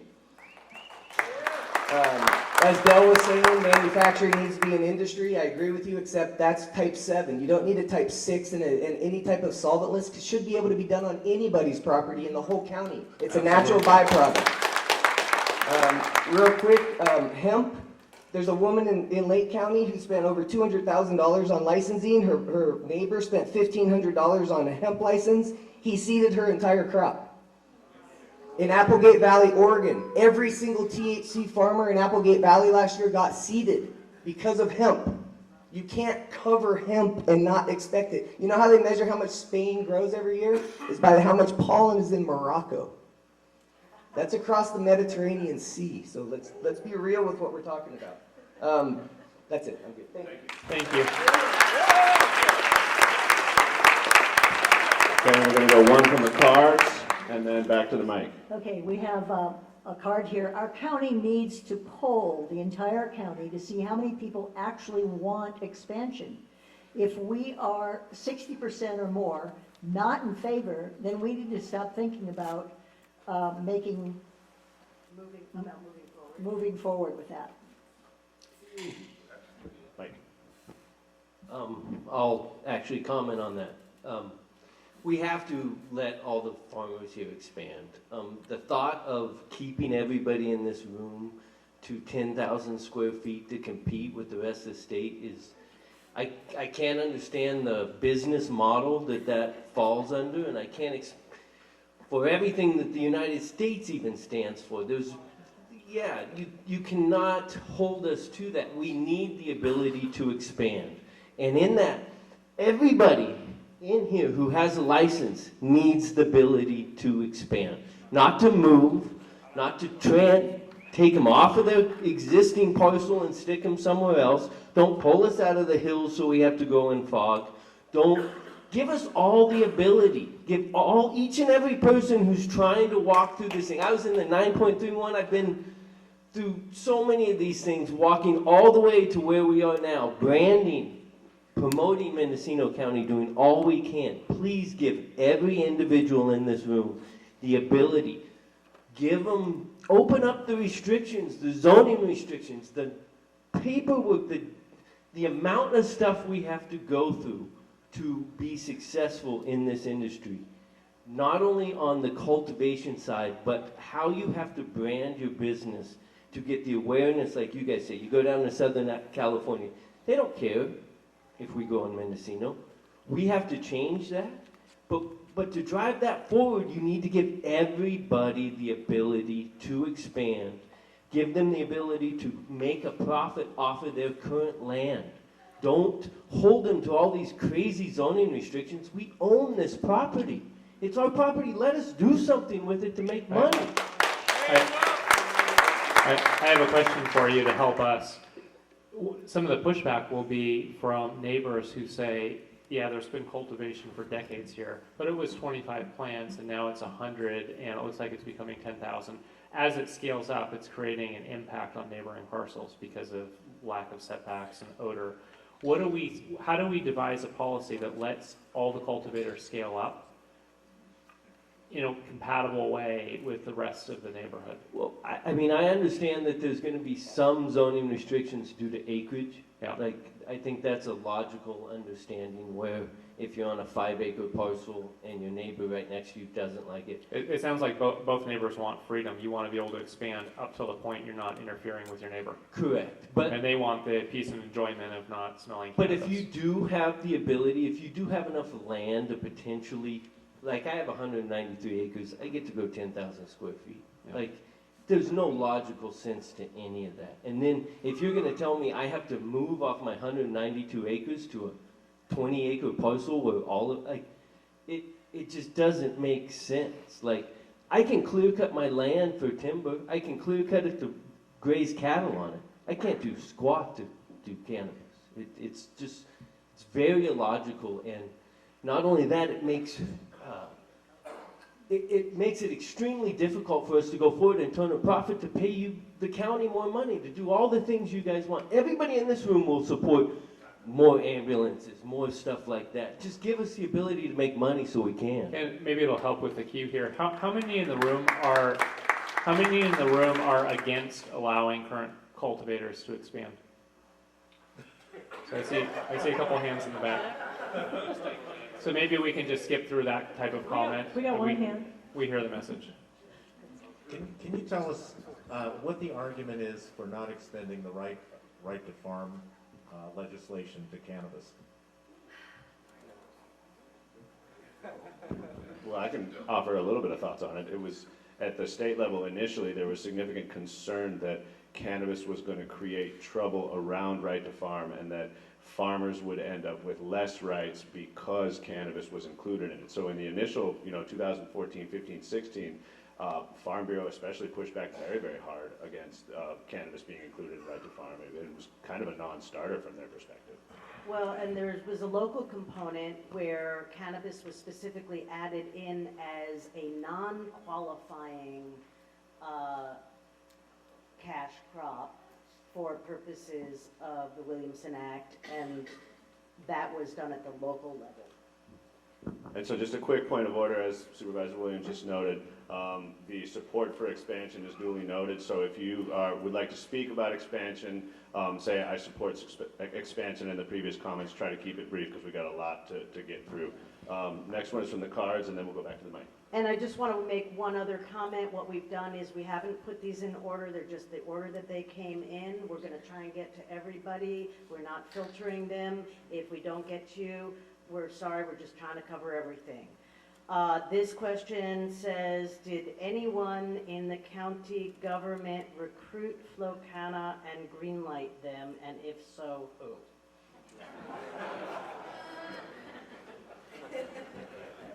Brent wasn't here, Ted wasn't here, and I'm unaware if that happened. My name is Josh Keats. I am the founder and owner of Henry's Original. We are the largest branded seller of Mendocino County flower at a retail level. We buy and sell more Mendocino County flower than anybody in the state of California. I will cut most of my speech down for Mr. Williams' request. Obviously, we're in favor of cultivation expansion. What I would like to announce is that we are currently working on a collaborative proposal for the county, which would identify potential sites for expanded cultivation and specify how we'd like to use the land, including co-location of manufacturing and processing, ag worker housing, etc. Our intention is that the permit expansion would provide full funding for the necessary environmental impact report that would include new expanded sites as well as all sites in the current program. We would like to collaborate with all permitted local cultivators who are interested in expanding. Everybody here. We are drafting a proposal over the next coming weeks to present to the county that will specify each person's land that would like to expand and how they would like to expand, and hand this to the county in a neat package. We would like any cultivator that's interested in collaborating with us on this to please reach out directly. henrysoriginal.com. Our farmer relations manager, Kelly Love, in the audience there. A lot of you, I'm sure, have worked with her. I appreciate everybody's time. I really appreciate MCA and the county putting this on. Okay, our next card is, classic question. Why the end of phase 1? Yeah, especially since probably 90–95% of cultivators are not in the legal market. I think it's a problem. I know the ad hoc has talked about it. I don't think there's clear direction. There's certainly not clear board direction as a whole, even though it's understood we have a problem. Where I'd like to see it go is a discussion with the state so that we don't just reopen the door to a program that wasn't successful with uptake. Some changes need to be made. There's not a lot the county can do to fix this process. It's coming down from state regulation. We also hear about the fees, and what are the fees today? About $1,800, right? And I don't think that $1,800 is making or breaking any of our cannabis businesses. It's the $100,000 to $200,000 of other permits, and that's all based on state regulation. If we want to take that on, MCA and the county should go together to the state and lobby. And just one brief addition to that, in order for MCA to go to the state and lobby, it requires significant membership participation because it takes money to go to the state and lobby. Great success.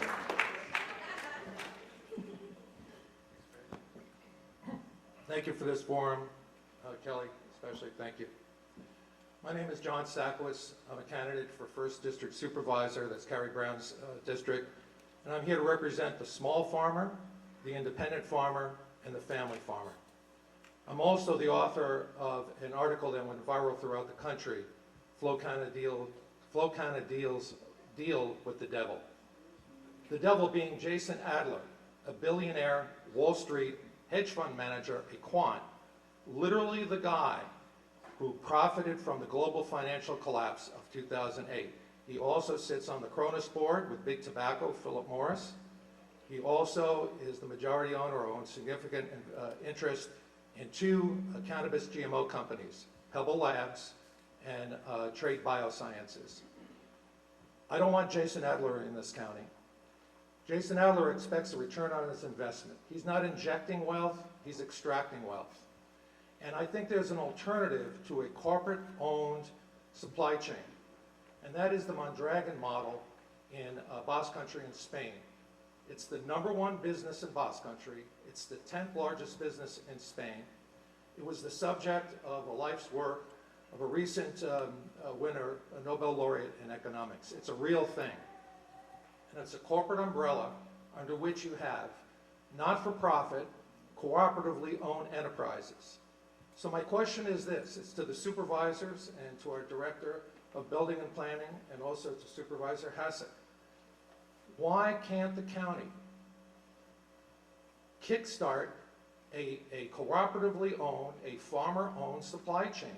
Why does it have to be owned by outside corporate interests looking to extract wealth? So I would modify that slightly.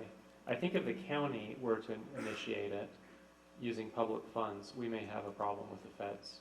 And, as much as, I want to take on a fight with the feds as much as the next supervisor, but all 5 of us know we can't sustain that kind of legal battle.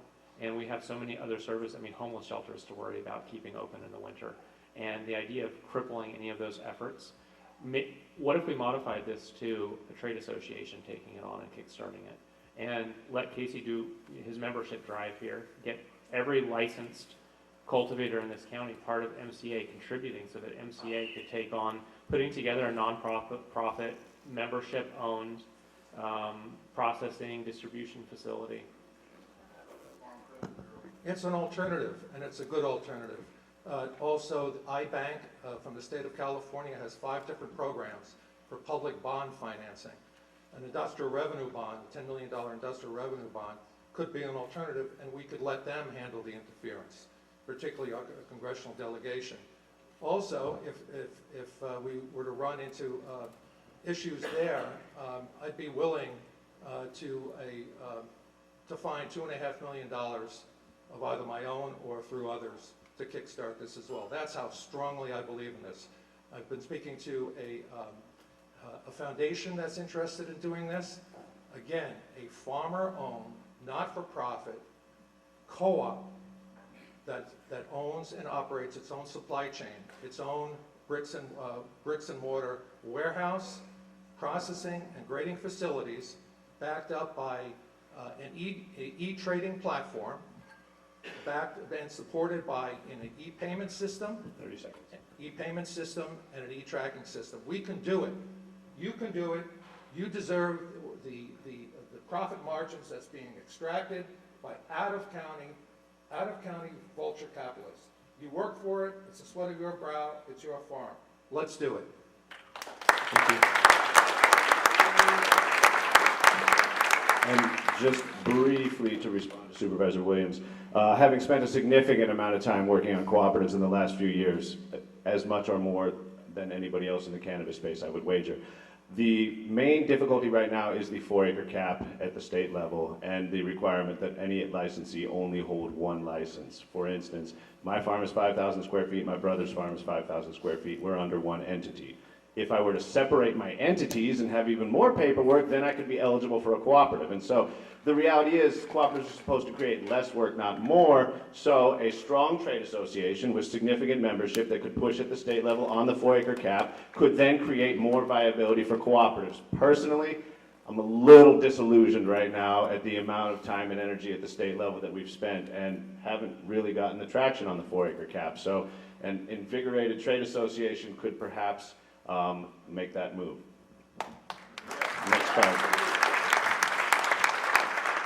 So one other comment that I wanted to make about us reading these cards, if there are multiple questions on a card, we're reading the first question and then checking it off and putting it underneath, and if there's time, we'll get to the other questions on that card. The first question on this card doesn't, well, it's what recourse do local farms have when distributors refuse to pay for product they have received, cannot afford permits and attorneys? Yeah, so this is one of the benefits of getting a trade association together, is to work collectively to set the terms, right? No more payment after the fact. Wow, we're Pay really at the going to time do of everything, huh?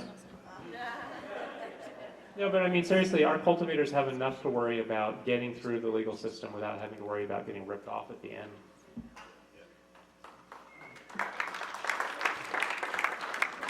Yeah, my name is Lindy Peters. I'm not a grower. Not yet. I did live on, I was going to say, I did live on Maui in the 70s, and I was a surfer. I've spent 18 years on the Fort Bragg City Council, and I just want to relay a little story from that experience that happened very recently.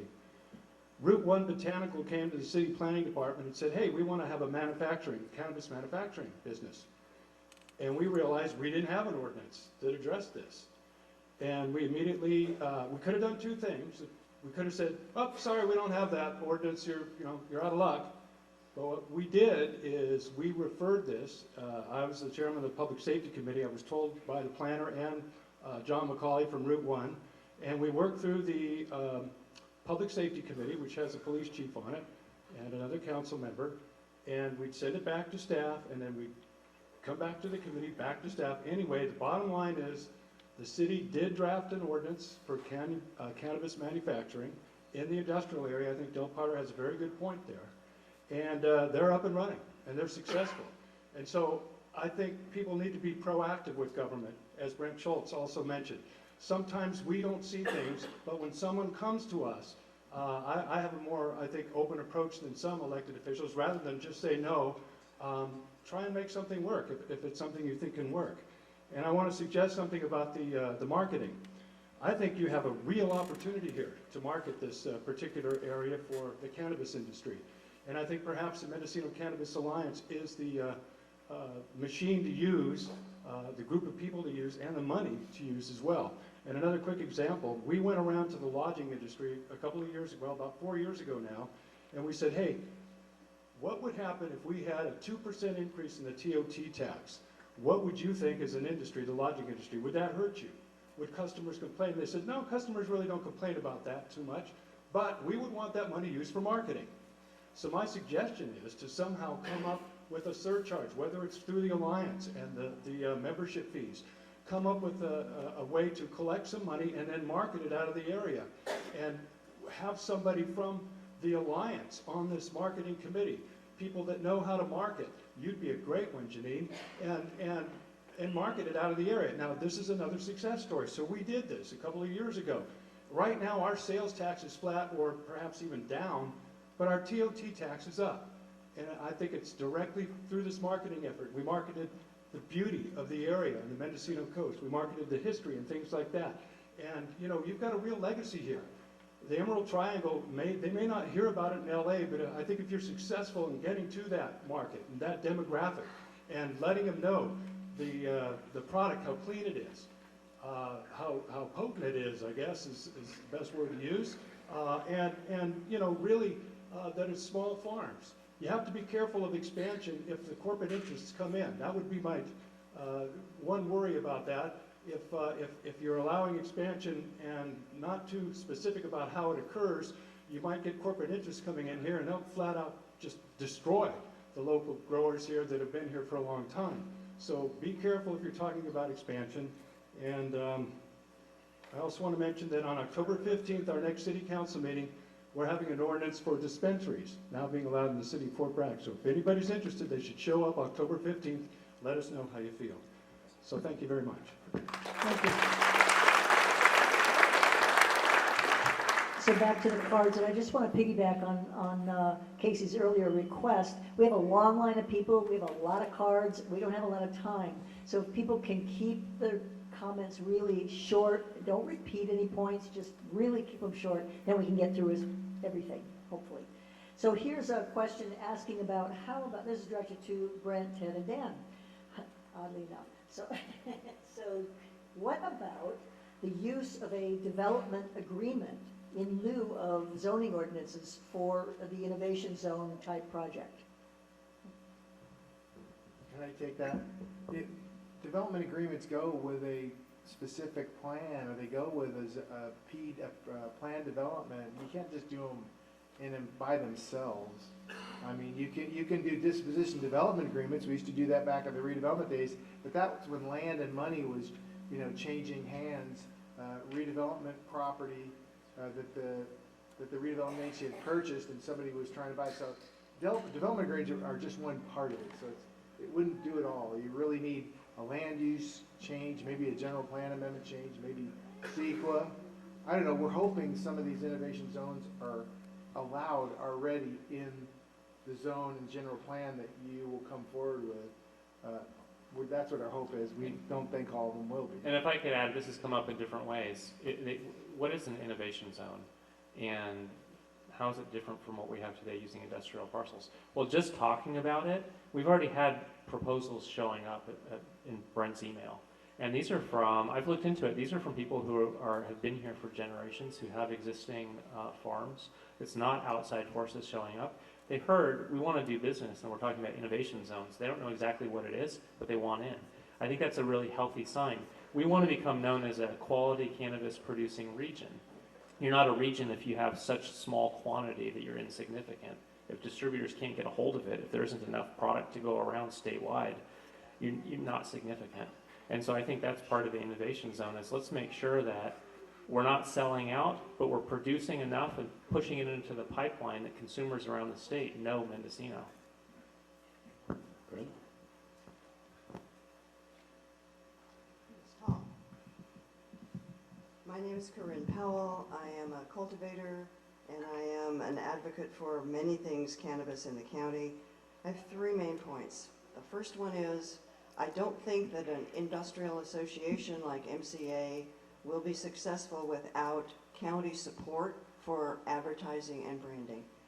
Can you clarify support? Do you mean money? I mean inclusion in the county's efforts. And I don't know if that means a ton of extra money to be included or if it just means a change in attitude at the decision-making level. Yeah, so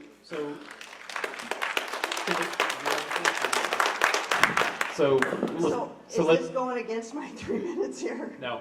Good. So to repeat what we said earlier, the county, Mendocino County Tourism Commission, for a couple years now is talking to the cannabis industry. They've had a green light from the county. Any feedback that they've had from us has been positive to talk to the cannabis industry, but it is up to their board to decide how they want to proceed with marketing cannabis. I think it's just a matter of time before they develop the strategy that they're looking for, that their membership will feel happy with. But ultimately, if your industry comes to the table with money, I think you're going to get a lot more of their attention than if you're simply asking them to redirect the money they already have. But they get money from the county, right? And it matches money that they're collecting through their industry. Okay. Anyway, we need that collaboration. Okay. That's point number one. Point number two, I respectfully disagree with Dell's remarks about maintaining quality in large expansions. I don't believe that's possible. And most of the farmers in this room who are 10,000 square feet and smaller, who are outdoor, who are harvesting now, know the intense labor that goes into high quality farming. Sustainable, organic, you name it. It doesn't translate to mass production, period. So, to that point, I believe, and I have suggested this before, that if this county is expanding, that's wonderful. Some farmers don't have room to expand. But what we will need is a parallel path between the permit system for craft cannabis production and a permit system for larger, expanded commercial cannabis production. I think that's imperative. And you want the bottom tier to be easier, the people doing the 25 plants don't make it so hard on them. Where we run into difficulty is the fees are based on cost recovery, it's staff time essentially. And the amount of staff time to permit a 2,500 versus a 5,000, it's about the same time. And the inspections are the same, and the state regulation is the same. So I hear it, and I also have raised this, and I want to see it happen. Not sure how to pull it off today, because just most of the permitting is based on state regulations, and the state doesn't accept that a smaller grow site has different rules. I think we have the ability in this county to make some of those distinctions, apart from what the state is doing. And I strongly recommend that we do. Okay?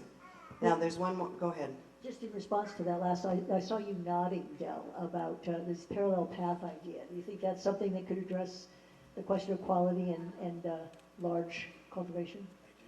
Obviously a small grower has less resources. And so I think if it's possible to put together a permit path that would be less onerous for a smaller grower, I think it makes sense. But is it possible, Brent?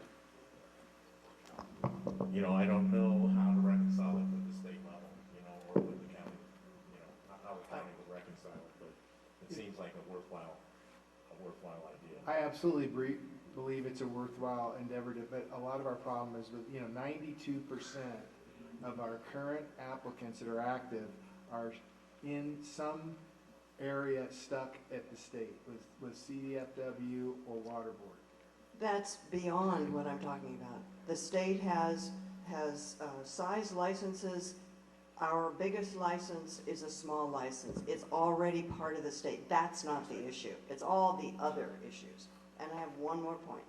I want to can we extend it just a little bit? I want to make sure we capture this. All right. Can you clarify what those other issues are? Is it water related? It's mostly the environmental review related issues that are the most expensive for the small guy. Yeah, I don't think we have the ethics issues don't promise what we can't deliver. I don't think we have a way to have a reduced But see, all I'm saying is we already have a structure that most of us from day one, the importance here is there is a group, a very committed group of cultivators who have gone through this process. We're already in it. We've already done what we have to do to be legal at both the state and the county. You bring in the new people, they are working under a whole different set of rules. So either you throw out all the ordinances and you start all over, or you make room for both. That's my point.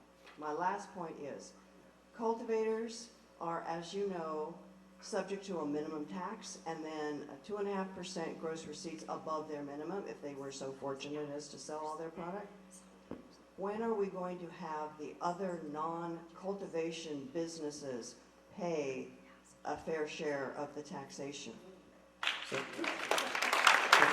Thank you for your consideration.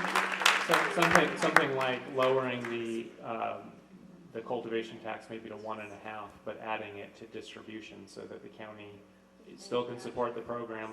Yeah, so that would have to go before the people for a vote, and it's not as easy as a board decision. We can certainly get it on the ballot, but it's a long process to go through an election cycle, and I imagine there'd be some campaigning effort. So the next card reads, expansion support regenerative agricultural practices, only do so after 2020, I'm assuming not the agricultural regenerative practices, but rather the expansion, for data purposes. Hemp, not in Mendo, gives small farmers, cannabis, a chance before jumping into unknown circumstances. Thanks. Hi, so I want to talk to y'all on the marketing agenda item first. And in order to have a vibrant canna tourism and event season this spring and summer, we really need to move forward on getting regulations in place. And so what I'm asking, because I was on the working group that made the recent recommendations, and so number 3 and 4 of those recommendations, they were, unanimously agreed upon. They were given, right back to staff. I'd like to see if those could be separated and move forward rapidly, because as an event organizer, I need at least 6 months to a year to really pull off a good event. And I can't, in all honesty, I did it last year, called people and said, hey, sign up, be a vendor, not ever admitting to them, I did not have a permit yet.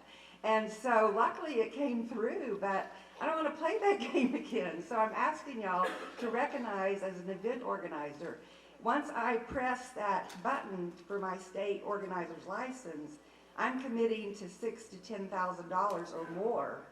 And I need to make sure my county's in place because I've got a great venue to do events. And so, and then other ideas that I hope will happen in this area. And so also we're working with tourist companies in the Bay Area, which I have a stack of people that I can contact who are interested in bringing people up here, but they need time to organize. They need time to put their yearly campaigns together. So even though it may not feel up like it, we're really up against a timeline on that. So I'd like to ask in particular, the planning department to pull those two things forward and get them to the Board of Supervisors immediately, waive the second reading, and let us get to organizing our events and tourist activities.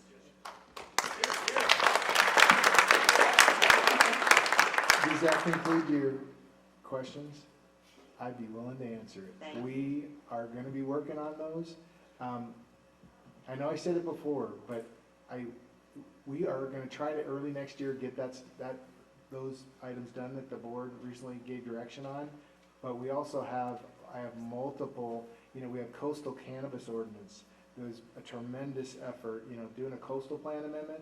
I never realized how tough they are. That's going November 5th to the board. Accessory dwelling units is going to the board on the 5th. I have a housing element to get done. I have a developer who wants to build 300 units in the Ukiah Valley area, and I'm trying to work on a ZIR. We desperately need housing. So your planning and building and services and cannabis operation wants to do a lot, and we are. But we've got a lot on our plate. I'm trying to balance. Well, everybody's in favor of it, so it's kind of like a feel-good thing that we all can make No, happen. we are gonna make it happen. It's just labor hours in a day. Well, Maybe the board recently asked me, what could we do to help you? I said, get me more hours in the day. Because it's just, the place goes Brent, fast. do you have any changes to the department? Yes, we do have some changes concerning our staff person. Yeah, we did. I want to announce that our cannabis manager has resigned his position, and he has an opportunity that he's going to. I wished him well. He worked real hard. Sean Connell on the program. He was able to get through when I started working with him. One of the things we weren't able to get to the board was, where was everybody? He worked real hard with the state agencies. We got all that information. We know where everybody's at. But I wished him well, and we will do our recruitment just as soon as possible. If you know anybody who'd be interested in that position, come talk. And Brent and I talked briefly about it. We're looking for somebody who has an attitude of, if there's a question about can we give somebody a permit, find a way to make it happen. Yeah, right? absolutely. It's not to restrict, it's to. But the reason we bring it up is between county council leading, and I'm very excited that Kit has left the office in much better shape than she found it. Between that and change it in the cannabis program, bear with us. If there's a little bit of a delay, it's just getting new people in place and up to speed. And I know how much of a backlog. I mean, Brent and I discuss cannabis issues over the weekend, most weekends. I know how busy they are. But it's also recognized. I'm just asking to be priority. It's recognized that this is a high priority, and you're not the only one asking. Okay, we're gonna move along. We're getting really short on time, and so We gotta move along. We've got 14 minutes left here. and I really want to get to So, people in line. Next, So, and as you're coming up, be mindful of the fact there's people behind you, like, let's bang these out. So, next hard question. On the issue of hemp cultivation, how do you plan to regulate hot hemp, thank you. Hot hemp being grown among the low THC hemp plants. This is definitely an issue that is showing up in areas where hemp is now grown. Aren't you buying into another regulatory nightmare? Let's see, this is to you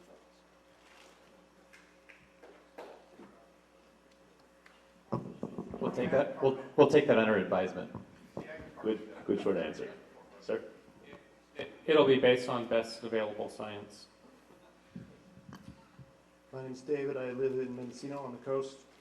I'd like to suggest to everybody here that one of the side effects of the new legalized framework is potential for the return to the bad old days of heavy-handed enforcement through helicopter surveillance and troop movements in the hills. And it's already taken place this summer. I spoke publicly to Senator McGuire this summer, objecting to the style of enforcement that's going on, which I consider to be essentially code and permit violation enforcement, which is incredibly heavy-handed. He disputed my assessment and said that he believed it was enforcement practices focused on cartels, human trafficking, and heroin dealers. But if anybody cares to read the Sheriff's fiscal year 2020 strategic plan for eradication of cannabis, those terms, heroin dealers, human traffickers, and cartels, don't really appear in his plan.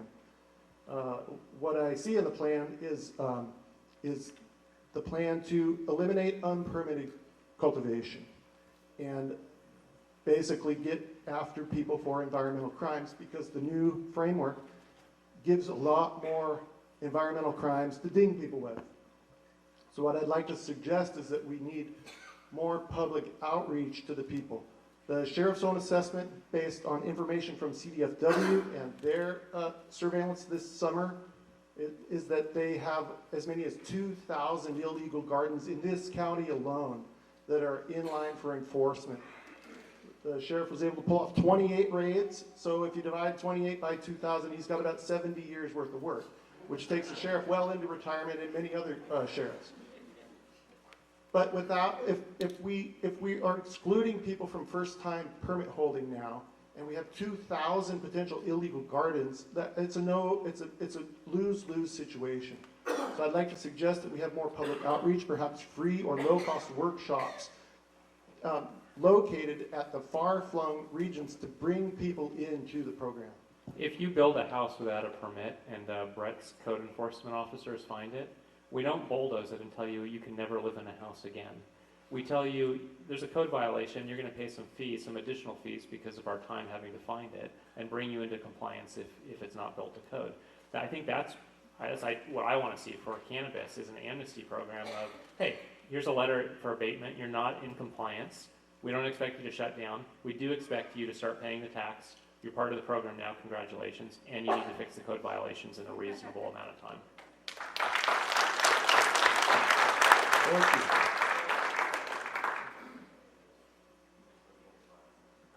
The next question on the cards are, out of all the parcels with approved zoning for cannabis cultivation, what zones will be allowed to expand past 10,000 square feet, i.e. DPZ, forest land, rangeland? I'm not sure that we can answer that, but if anybody has an indication. Yeah, the animals are not coming back, and the climate can't sustain them, so what do we use this land for? Right, we have it set, and I think it's a larger general plan topic of we have a whole lot of rangeland and not as much use as we once had. My name's Ari Steffen. We have a 10,000 cultivation permit on rangeland. I want to speak in favor of rangeland. I always get upset every time everyone that it's even controversial as something that's just beyond me. I also wanted to say that the state requirements are pretty hard, and the county adding additional requirements above and beyond seems like a huge waste of manpower for the county, and the more we can just piggyback off the state's requirements, the easier it's going to be for all of us. I do appreciate that we were leaders, and that's why we are where we are, so thank you all for that, but dealing with where we are now, it seems like we can just piggyback off what the state is requiring of people and stop zoning and requiring further things than that. That would be helpful. As far as promoting Mendocino County, terroir is not going to save us. Taxing us to come up with an advertising campaign is not going to save us. The only things that matter are producing quality product, producing more of it, and maybe coming up with some really good events to bring people to our county.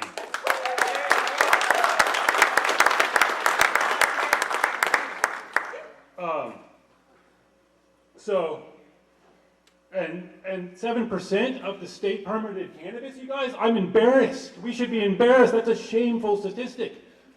We're not producing very much. You're not getting much tax revenue. It's like 3/4 broken because we're all stuck at 10,000 square feet.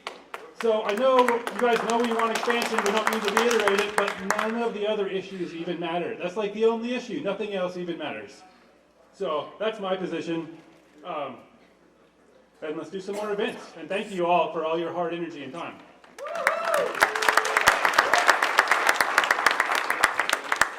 From the cards, what are you planning on doing to legitimize and protect the thousands of cottage-sized gardens that have essentially been grandfathered in from the Mendo 25 plant program? They're not TAG grandfathered program. in. Sorry. 6 of those plants are grandfathered in. Sorry. But are not fit to enter the regulated market under the same standards of larger corporate motivated farms. This is why I brought up what's probably not a popular using the satellite images, was to get a total count so that when we go to the state, we can have a coherent argument. We can say, look, we have 9,721 of these. We have 240 of them in our legal program. They can't come in. It's not that they don't want to. It's that they categorically don't fit in the program. We need to change code to bring them in so that we can get a tax base. We don't know if it would be successful, but we need to make that argument. It's very hard to make it without data. Didn't you already say we got that data from the police? Yeah. The sheriff? Come up on NCN 9. I can.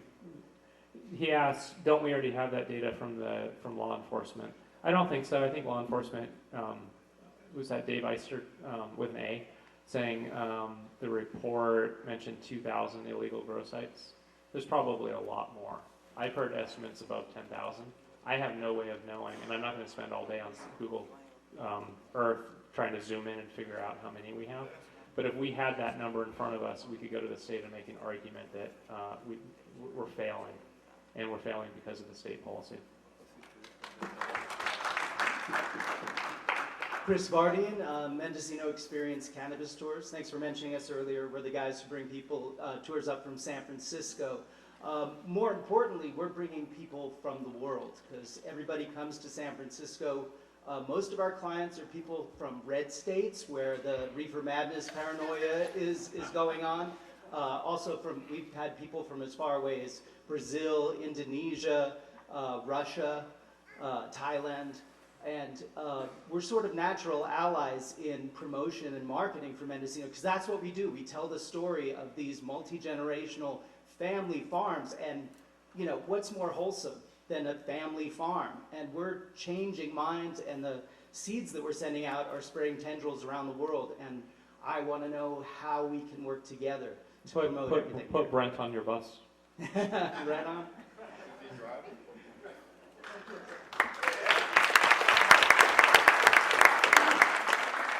The next card says, how can the county even consider hemp in Mendocino if it means we won't require zoning restrictions, track and trace, water requirements, etc.? Cannabis is cannabis, hemp is cannabis. So unless we're going to acknowledge that the plant is the same, then we can't just open up the door to cultivate hemp when it will still require the same inputs and resources. How can we monitor the federal THC % requirement from our county ag department when we don't even have an ag commissioner? Well, we do. We do, actually. And we have lost 2 ag commissioners already. All excellent points. The hemp project is under review, and you know we're not going to just take action just because it's an opportunity. Good evening. My name is James Clyer. I'm the Northern California Policy Manager for Flowcana, and very excited this evening. Flowcana looks very forward to really moving forward together with the county and MCA together in a collaborative and rich conversation, as has already been shown this evening. But just to speak to a couple of the more controversial points, specifically around the innovation zones. Flowcana thinks that it's a good thing to put forward that perhaps only existing cultivators would be allowed to cultivate in that zone, so that even companies like ourselves and other larger companies would not necessarily be drawn into the county by this potentially large opportunity that has a lot of the cultivation community fearful of that change. We think that we could assuage those fears, both on our own behalf and all other large companies, by saying only current cultivators would be able to cultivate in those innovation zones. We think that ideas like that come out in these conversations would be the best way to shape this program going forward. And think that something that shouldn't be lost in the focus specifically on cultivation is the idea of social equity here, and that the larger companies, this is a great mechanism for them to be able to support the smaller cultivators and the other smaller players in the community. So just keeping those elements in the conversation as we move forward, we look very forward to I saw Flow Kana on a menu in Long Beach, and it was from a dispensary that claimed they didn't have any product from Mendocino County. Is there anything we can do to make sure that we get our name associated with?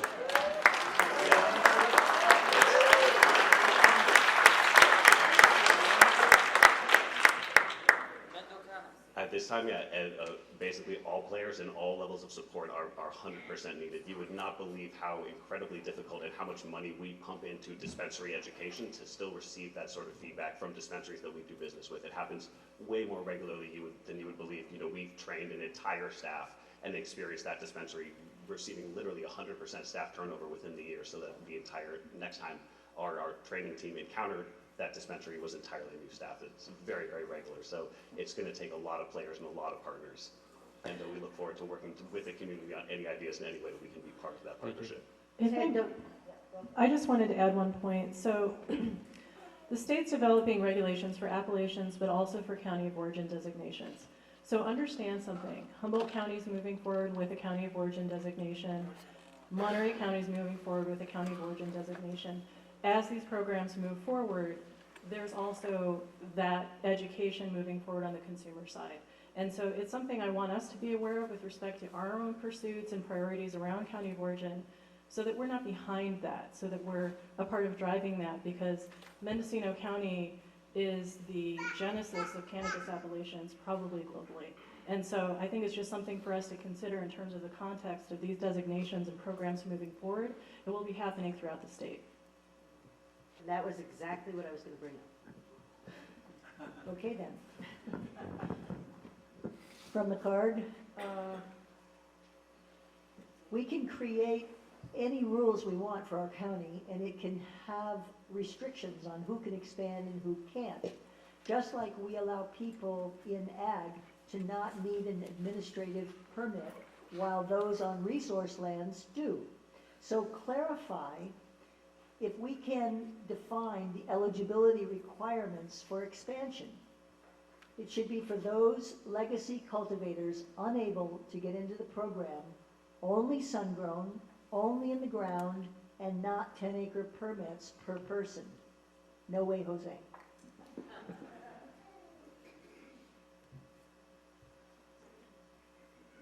Hi, my name is Scarlett. It's the first time I've ever taken the microphone in all these years. I live on the Mendocino coast. I was raised there partially in the Bay Area, so I got to have that dual perspective through to adulthood when I decided to move here full-time. The cannabis industry was the vehicle for me being able to come and live in the place that I was raised. I work for a small family-owned and operated company named Madrone. We specialize in packaged craft cannabis flowers, and we distribute them all over the state. I am really, most of the things I'd like to say have been said. I am 100% in support of the small farms that have the means to expand sustainably doing so. I'd like to just express the concern from my perspective as a lead operator of a distribution company in this county, that if we are expanding just one thing, which is cultivation, without thinking ahead to expand all of the rest of the infrastructure around that, that we will not see success, because the cost of producing those flowers will be so high that they will need to leave the county without the care that will carry the county's name along with them. And that's what I witness every day. Hey, I expanded this year. I grew so many flowers, I don't have room to dry them all.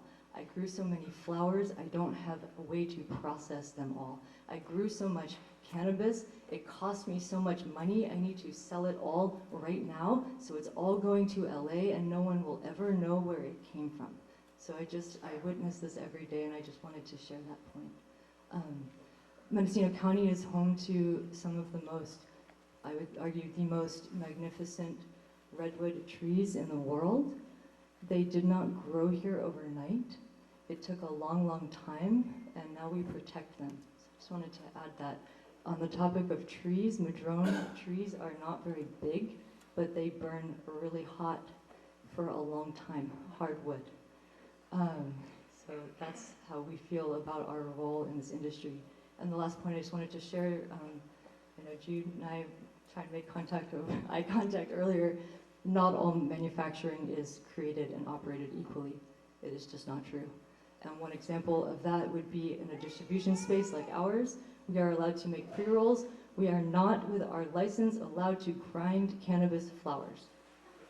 So these are some of the obstacles and considerations. They're, I don't really want to mash them? We can stare at them really hard till they fall apart. And it's worked so far, but that's not super effective. So, there's so many things I'd like to share. I'll just save that for later.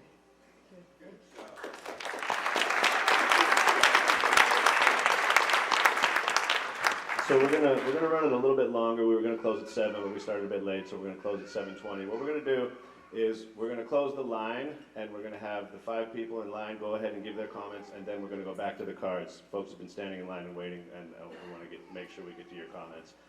So go ahead. But I just want to say, Scarlett, please keep standing up. I think it's important for everybody to keep standing up. Thank you for honoring us with your first public comment. Keep it up. Go ahead. Hi. I'm a picture person, so I make pictures. And my name is Katie Newman, and I'm here to represent the small farmer because this is what the 2 different pictures look like to me of small family farming versus scaling up. Scaling up when you constantly need more and more, that's greed, I'm sorry. Most people who scale up, they're practicing monoculture. Very few of them have actually biodiversified farms. I don't want to live in a county full of monoculture. I don't care if it's grapes or timber or cannabis. I want to live in a beautiful county that is biodiverse, supports families, elders, healthy people, sick people, brings people together to heal, brings people together in art, celebration, relaxation, where economy and ecology are treated equally. And to me, that's what the small family farmers bring to Mendocino County. I'm personally from Southern California, and I hear a lot of reference to the Southern California consumer market. I can speak directly to that. I have a huge following of friends and family all across Southern California, from San Diego up to Santa Barbara, that would love to buy weed directly from me. But they can't. It has to go through all of these middlemen. My father's a Parkinson's patient who I grow for in his retirement community in Fresno. He's constantly asking me to, Katie, please, can I share the medicine that you give me with other people? No, Dad, you can't, because that puts me in a very awkward position. It's not legal. It has to go through all of this. People trust people. People go and they buy their tomatoes. I don't think, Ted, that you can do a double-blind taste test of tomatoes and tell me a non-GMO tomato versus an organic tomato versus a non-organic tomato. If you can, great. But most people trust the person that they're buying that tomato from. So when I go to Casey's Farmer's Market stand and he's there selling his beautiful flowers, his wonderful healing salves, along with the tomato sauce, I know what I'm getting because I look in the person who I'm getting it from. I feel their energy by being in the same space with them. I can shake their hand and have a contact and a connection. And that's what people want. That is what the greediest people in the world, that's what they want. They want that personal connection. They want to feel loved. They want to feel special. They want to feel all of that. And we all have different markets. I'm part of the regenerative agriculture market. And on that note, cannabis and potatoes love each other. If any cannabis growers in this room don't know that, please look. This is a wonderful cannabis stem wrapped its heart around a potato. They have a historic relationship, and if every cannabis grower in the county had potatoes underneath their canopy, we could probably be providing the school systems with like healthy French fries for all the kids in the schools or something. You know, like, We can do so much more than what we're doing, and we're being restricted. As family farmers, we are so locked in. My personal property was under 2 acres in the beginning of the time, so we created a business where we're working for others. We've scaled up from wanting to be just cottage industry to 10,000, and I resent it. I think that that's too late. I have a question for you, if I may. At what price per pound is a small farm in this county at break even? Because that's a key number for us to look at, given the latency and policy changes. I can't answer that question. Right, so if we could somehow get that out of the group, we don't know it, but it depends. So, but if you could tell us kind of the average, because if we find out it's $280 and we think 3 years out with a national market it'll dip below that, then we do need to allow the expansion because we have small farmers that will need to scale up just to break even. But what if I'm also selling my potatoes for $4 a pound at the local farmer's market? And what if I'm also growing cabbages and tomatoes and cucumbers in that same whatever 10 by 10 foot canopy that you want to measure and call a cannabis canopy? I'm growing at least 13 different species in that. The frost comes and the cannabis holds a perfect, its own microclimate because of the heat signature. I lived on Kauai for many years. I moved here from the North Shore of Kauai from a paradise. They were flying helicopters looking, they did heat, sorry, too much. But just real quick, the ability to sell directly to consumers, that's how I built my business model. I'm a farmer's market farmer. Our inability to do that is a fundamental change in the reality that forces farms that do not fit a wholesale paradigm into a wholesale marketplace. That's what I want to work on with MCA and with the government, is trying to push the state to allow us to do farmers markets again, because that was what I wanted to do.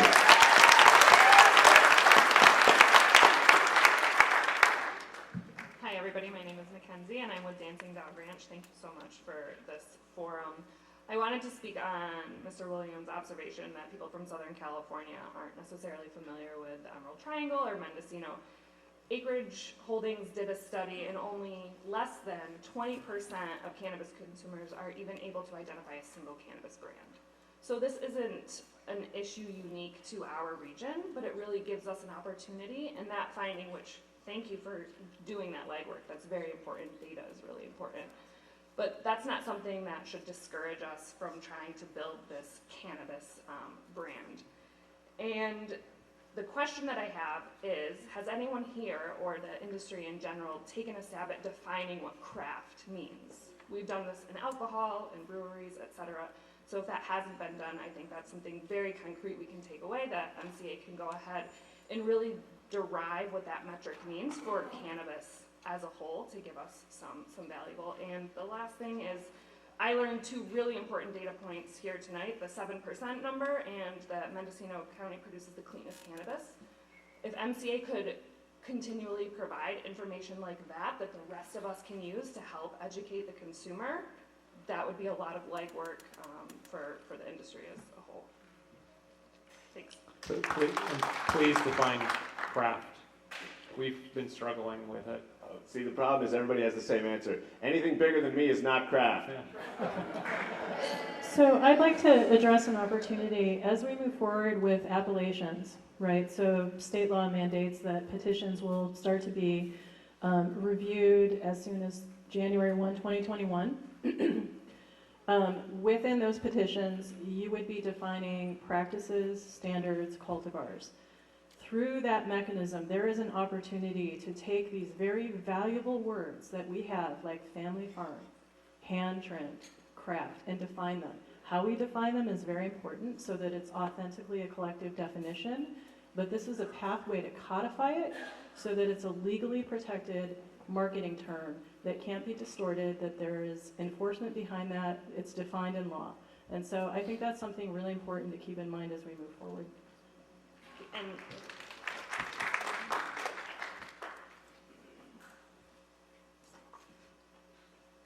hi there, Paul Hansberry, Lovingly and Legally.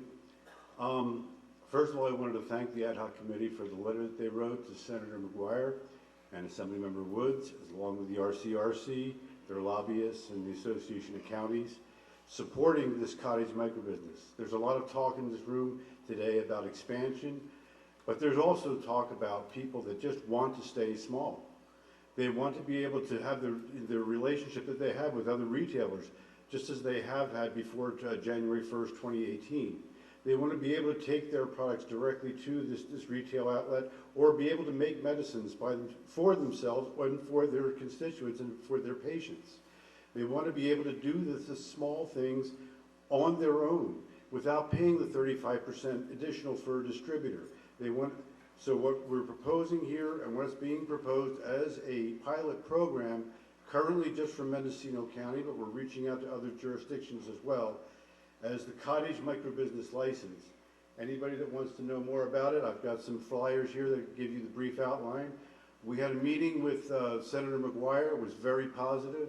Unfortunately, it's the end of the session, and we're going to meet with a face-to-face after one of his staff goes and talks with the different regulating agencies, and we'll talk about the logistics and how to move forward with this. We're very excited, and we want to thank the ad hoc committee again for their letter of support. And again, anyone that wants to know more about it, I'm here and I can give you some information about it. My only request is that you work with MAP to make sure we have a unified message. Absolutely. On appellations and such. Yep.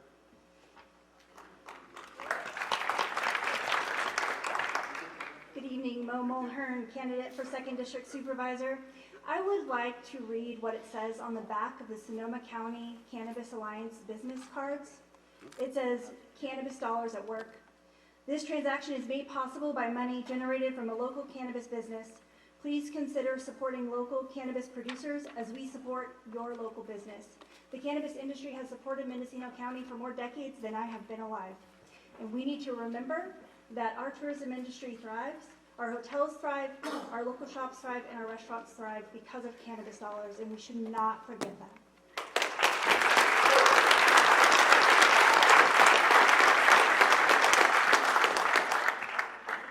Hi, thanks for being here. Thanks for having us. So just a couple of points. There's no shortage of cannabis in Mendocino. Over-taxation fuels the black market. Expansion for phase 1 only, and some tree removal is necessary, and we'll plant 2 trees for every one removed. We have to be able to expand. We don't want powder mold and everything else that goes with it. It's not just about the money, it's about the preservation of the culture and the land and growing techniques and small growers and family farms. I think I noticed that these rooms are named Cabernet, Zinfandel, and Merlot. Can we change that to be inclusive? My friend went to buy some ammunition today. He's a permitted grower, and he wasn't able to purchase it. So growers are coming into the system to be legal and still treated like criminals. As far as tourism, people don't want to go to Central California to see rows of greenhouses. They want to come to Mendocino, the most beautiful county in the United States. We need to be able to sell directly to consumers and make personal connections and interactions.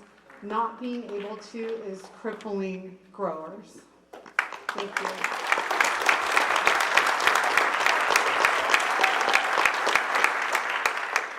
Hi, my name is Blair Claire. I am the co-owner of Radical Herbs, a regenerative cannabis farm in Covelo.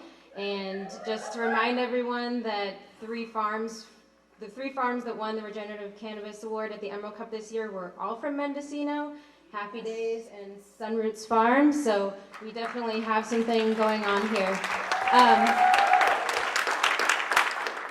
I also,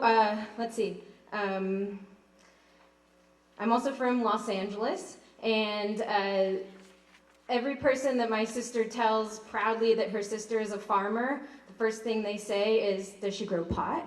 And for the most part, she says yes. Unfortunately, sometimes she does have to say no for whatever reason she feels like. I hope she can say yes every time. So I don't know, it seems like that it's known in Los Angeles too. I feel like that what we do up here. I'm also I'm also a very diversified farmer. We sell chicken for meat, we do farmers markets, we sell vegetables, and I sell a very, some people say expensive chicken because it's a craft. You could say chicken, but people keep coming back for that chicken over and over again, and they keep demanding it. And so if you go to you go into a market, you see prices of wine at all different levels. To say that in when the marketplace becomes open nationwide, that everybody's cannabis is just going to be $280 a pound is really naive and ridiculous. There's going to be all different levels of prices out there and quality, and we have the ability in Mendocino County to really shine in that, the same way that we shine in wine and other aspects. I have people from Los Angeles all the time, like, asking me they want our product down there too. So not only the cannabis, but also our meat and chickens and everything else. So I think you're likely to find county support on the quality component. It would be helpful if we could demonstrate it. And I keep asking people, and I've come up, I know the people here producing believe it's the best quality in the world. What we need to hear is consumers can differentiate, or that they'll accept the story that it's a premium value. Sounds like you need to be convinced, because I don't think you're convinced yet. Well, why? And the reason I'm not is because I've talked to hundreds of people buying at dispensaries in the Bay Area and in Southern It's called California. education, and we're on that path towards education. But I feel like that, and there's lots of ways that we can educate people about that. And I think Hannah had a really good point. It's not just about taste. I can't go and taste a bunch of wines and tell you necessarily which one is really better than another. It really takes a connoisseur's taste to know that. We need to tell the consumer which product is better and why they're doing it, for environmental reasons, who they're supporting monetarily, and like a whole list of reasons. And we need you to be convinced too that that's why it's that way. I'm going to piggyback briefly. When we were doing the farmers markets at Area 101 and we were doing the Emerald Cup, we had consistent returning customers again and again and again. And we had the ability to develop the relationship and the story, and that's the missing link for us right now.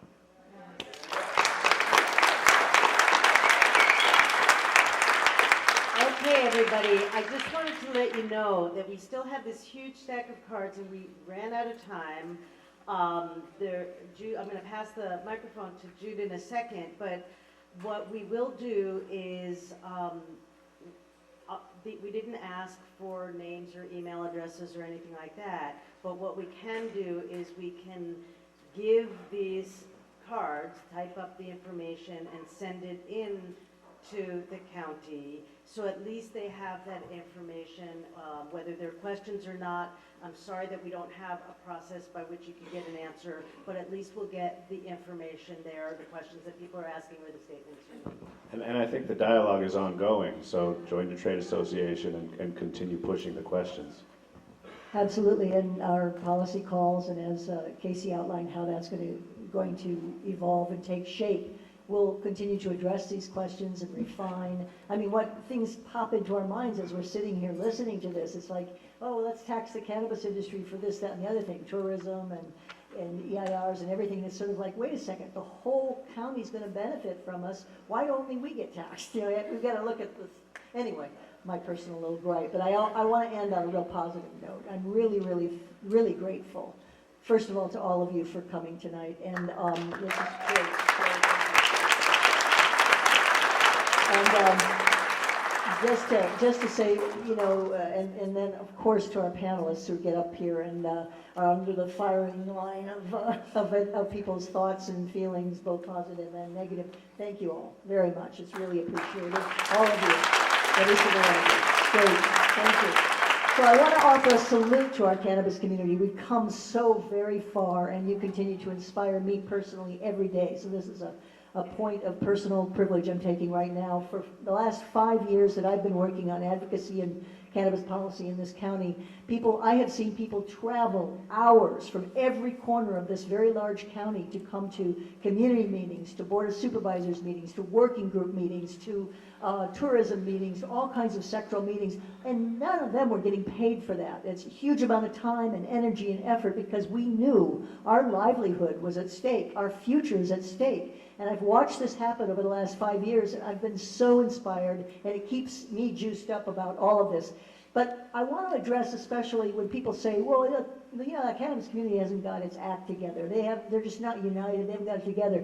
This has been a real amazing process to see people coming out of the hills and getting involved civically for the first time in their lives. Just getting people to vote in 2016 was a major, major issue. We're talking about groups of people who came from Los Angeles, New York, San Francisco decades ago to get away from all of this. And now they're stepping forward, and we're learning through the democratic process how to be unified. And in spite of all of our background of avoidance, and mine too, we've come up with new suggestions, new ideas. We're always writing letters. We're always getting up and speaking at the Board of Supervisors, half-baked or not, whatever they are, they're there, and it's a boiling pot of, we've created PowerPoint presentations that were ignored, we've created white papers that were ignored, we've created ordinance language, we've held informational forums, educational workshops for our own farmers on how to get permitted or how to use the best organic fertilizers. We've trucked to Sacramento and all over the state to participate in state and industry meetings about these changes. We've been doing this and doing this and doing this, and it's very frustrating, it's very hard, but it's very inspiring that we don't give up. MCA would not be here tonight if it wasn't for you, our community, and don't let anyone tell you that Mendocino County's cannabis community hasn't got its act together. It's an evolving process, but we're getting it together. We may not always agree on every issue and every point that comes up, nor should we. But we're determined, we have a vision for the future, and we will keep working together because unity makes us strong. Thank you very much for coming. Great success, ever onward. And happy harvest.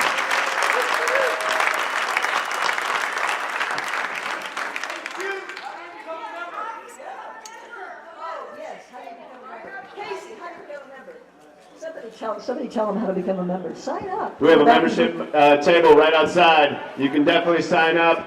We would love to have your participation. We're looking forward to building a strong trade association here locally and affecting the policies at the local and state level. Thank you all again for coming out. Much love, and as Jude said, great success. Thanks for your question. You can also sign up on our website, mendocinocannabis.com.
Oh, okay. So how did this come about? If you're okay, ask me a question. I'm going to move you to the left a little bit. Okay. Hi, Jude. Hi, Terry. How you doing? Okay. Tell me a little bit about how this came about. Okay, if you're talking about the town hall, this is our first public event as the Mendocino Cannabis Alliance, and also the launch of our membership drive. The Mendocino Cannabis Alliance came about because last August, the MCGA, Mendocino Cannabis Growers Association, and MCIA, Mendocino Cannabis Industry Association, decided we need to merge. We need to be stronger. Our voice needs to be stronger in Ukiah, needs to be stronger in getting our message out throughout the county. We need to be stronger in Sacramento. And the best way to do that is to create a trade association of everybody that we can get together. So we started talking. January, we voted to merge the two organizations, and we've been involved and are continuing to be involved in strategic planning. We have 6 programmatic areas that we're not even launching all of them yet. Policy, obviously, yes, we have to keep up with what's going on in the world. But we have a range of activities that we're going to be launching, but we want to make sure that instead of doing things in that scattershot grassroots way that people do, and have the Mendo way of the past, we really are becoming professional. We're hiring staff, and we're taking our time to do a strategic planning, organizational development process that puts us on the footing that will mean that we can effect change in a really long-term way on every level, from local to, like other industries. Like other industries, exactly. Like the wine industry and the timber industry. Exactly. So tonight's town hall is, we're just so gratified that people came out and joined us here tonight, and I just feel like this is the beginning of something really good and strong in Mendocino County. About 400 or 500 people here tonight. I don't know, I didn't count, but good for you. A lot of people. I imagine it was almost maxed out. That's great. Wonderful. Okay, well, great. Okay. I appreciate it. Let's do this more. You and bet. Keep me involved, and we'll bring you in someday to Will the do. studio. Oh, yes, the studio. You got it.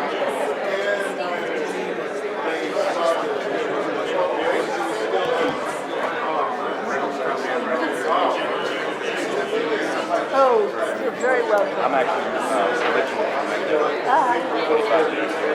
I'm in Mendocino County now. Oh, great. We love to know your organization. I see you in Facebook. Well, we're still on time. We have a lot of organizations. Because we want to do this recently in the water. Our principal goal is to forge strong ties.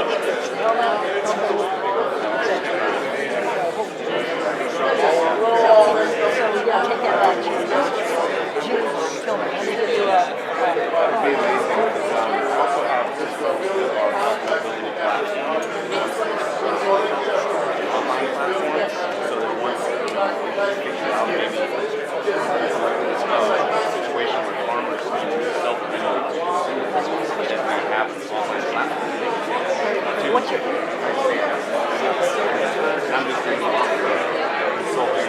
A lot of people I want to really bring as much sustainability ethics as possible. Yeah, ethics. Values. Absolutely. Trying to do it. Yeah, we have one that's not all right, exactly good. Thank you.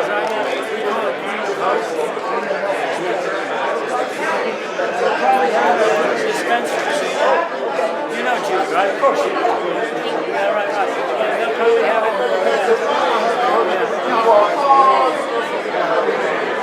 Right, yeah, no, it's always about the barrier.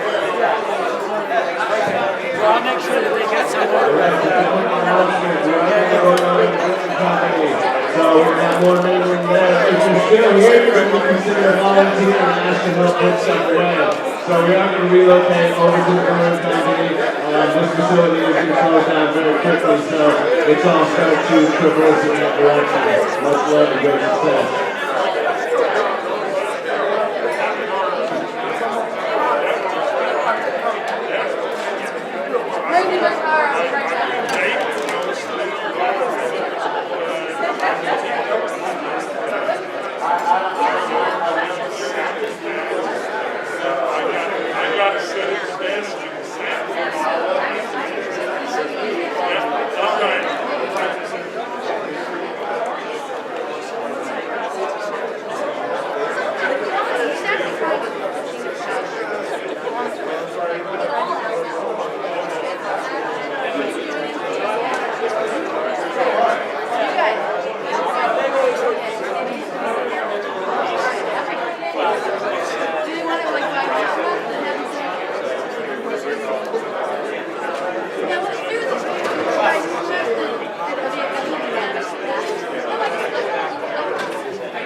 we're so far apart. Hi, Janine. Hi. This is a great forum today. Thank It you. took a lot of work to put this together. Yeah. And how long has this been in the works?